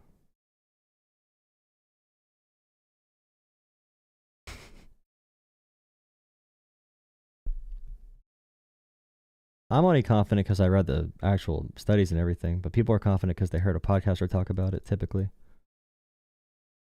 Like that kid yesterday I do have a standing desk. Hello, Bella. So Kyle. A bit of both. Well, either I have two types of callers, okay? One type realizes they're full of it. They're full of poop, okay? And then they say, hey, you know what? I got to look for more information. I'll call in again another time. That's one caller. Another caller realizes they're lying, and they keep lying more aggressively and more angrily. And then they call me a beta liberal and start yelling things. And they say that I'm emotional as I'm sitting here with like a very emotionless face. And then they start like crying and stuff. And I call them a Trump sexual. Then they get really upset. Those are my two callers, if we're being honest. Yeah, come join the Discord. I'm getting off for now. I know you're calling right now. I'm doing a... Kash's hearing is terrible. They're all bad. He just lies, bro. They said like actual quotes. They'll say like something Kash said back to him. And Republicans will be like, how unfair is it, Kash? How unfair is it for them to put these words on you? How unfair is it for them to put these words on you, Kash? And Klobuchar was like, but like Kash literally said these words. Like this is a quote from him. Like he said these words. We're not lying about it. He said the quote. And Kash just would not answer the question.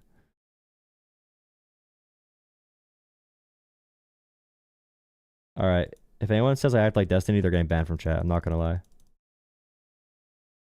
Not gonna lie. Because if your internet framework is viewing the internet through Destiny, I do not want you in my community. I really don't. I really do not want you in my community if your only way to analyze the internet is bringing up Destiny constantly. I will ban you from the channel. I really don't care.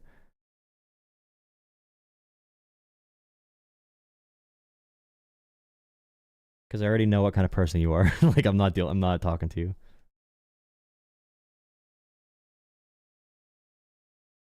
It's under a lot of my comments too. Every couple of days there'll be one person that goes on every single one of my videos. I think someone commented on 25 different videos that I sound like Destiny, okay? And those people are actually insane. They clicked on 25 different videos to comment that. That person's not a safe person. I cannot be around that person. I just can't.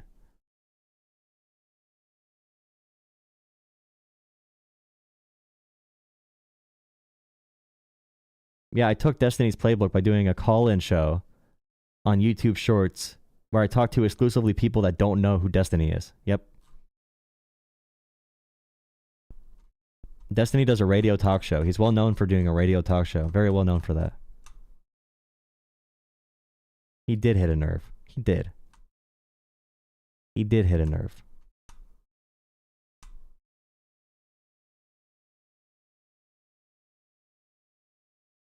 See, like modern age hippie, for example, I like him saying this because it makes him look stupid. For real, every lib I know is weak and close-minded. They never come with recipes and always let their emotions take control of their weak minds. Just like making that comment shows that you're a weak-minded person. You're ruled by emotion. You're emotional. You're a weak-minded, emotional person, and you are making yourself look stupid. So I want that comment in my stream. I want that comment.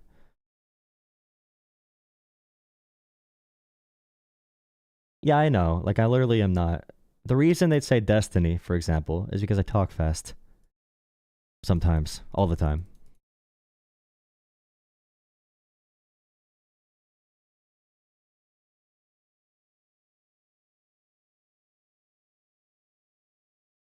Go cry to your boyfriend. See, modern age hippie. You are proving yourself to be even cooler and smarter than before. Keep going. Show us your intellect. Show us your intellect. You call these humans goons, yet you yourself have not achieved 1/8 of what they've done. You know what? If I lied consistently all the time, I definitely would have achieved as much as they do. I would be able to easily achieve as much as they do. Not gonna lie. And if I was born into like money and shit. I'm in his head, boys, modern age hippie says. Okay, just because you're saying stuff that would offend you doesn't mean it would offend me. I already made it clear that saying that I sound like Destiny offends me. So I block you if you say that. But the things you're saying, they don't.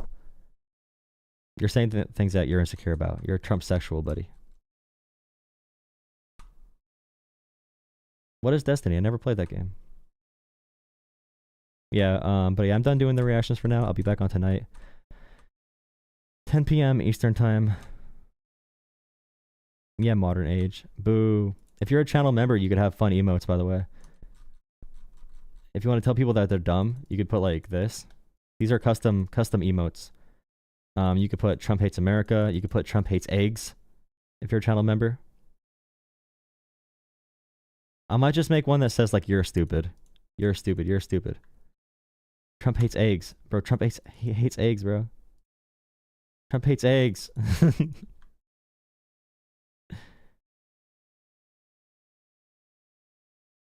I have to add some more fun things. I'm gonna... What's up? Drop a like, subscribe. I'm done streaming. I'm gonna keep the streams up so you can watch it. I'm gonna have a 20,000 subscriber challenge with a cash prize. Not a cash prize, but like a gift card. Like a gift card. Can I legally do that? Can I have a gift card reward, a giveaway for my channel? That could be a tax write-off, right? I might do a cash reward, okay? A competition for like a $50 gift card. $50 gift card, okay? On who can make the best Trump sexual social media account. On any platform. You have to get the biggest following base possible. The biggest Trump sexual social media account for $50. Zelle? I'll make Zelle. I'll make a Zelle. I promise. Whoever can make the biggest Trump sexual media account by the end of February can win $50. That'll be a little thing we do for 20,000 subs. You can call tonight. Call tonight at 10. Let's give it to Jade. Subway. I support warmongers. Trump is warmongering every day. I don't know what you think warmongering means.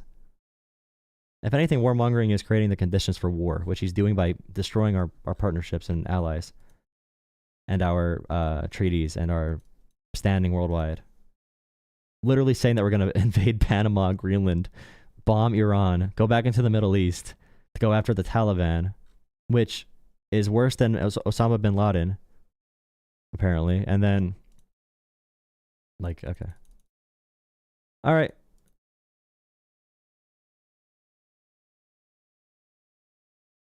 I have 5 watching. Bell Soul, you're stupid. I have another stream with 500 watching.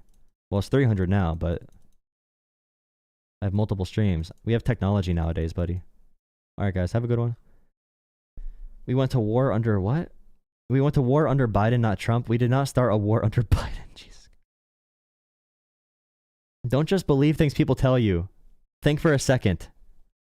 Think for a singular second, okay? We have not started a war since Bush.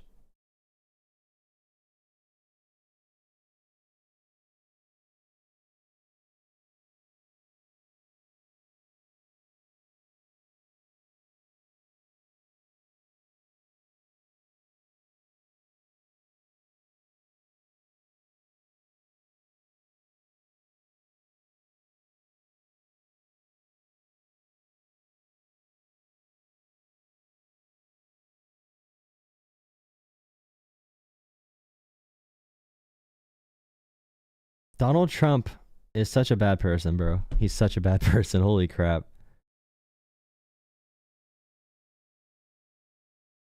There's even more shortages now for air traffic controls all across the country. There's empty towers at some airports, and Trump still has his federal freeze in place for hiring air traffic controllers, and he's not releasing it, and he's blaming DEI and Biden. It's actually an insane world we live in, bro. Actually an insane world we live in. How did Trump blame Biden and DEI somehow? DEI, like what the? What kind of world? What kind of world do we gotta live in? Okay, I'll talk to you guys later. GG's. You are a low information individual. Yeah. Sure.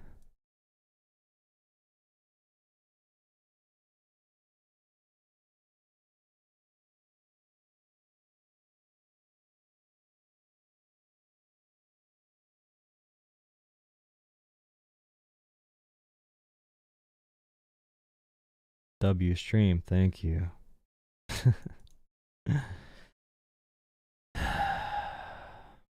I need a lot of drugs. All right. Talk to you guys later. Yeah, I thought DEI was gone. How is it still DEI? Are we going to blame DEI for our problems in 50 years? Is the entire Trump presidency just going to be deflecting blame on other people and crying? I mean, like the first one? Yeah, probably. Just like his supporters do? Yeah, probably. All right, see you guys.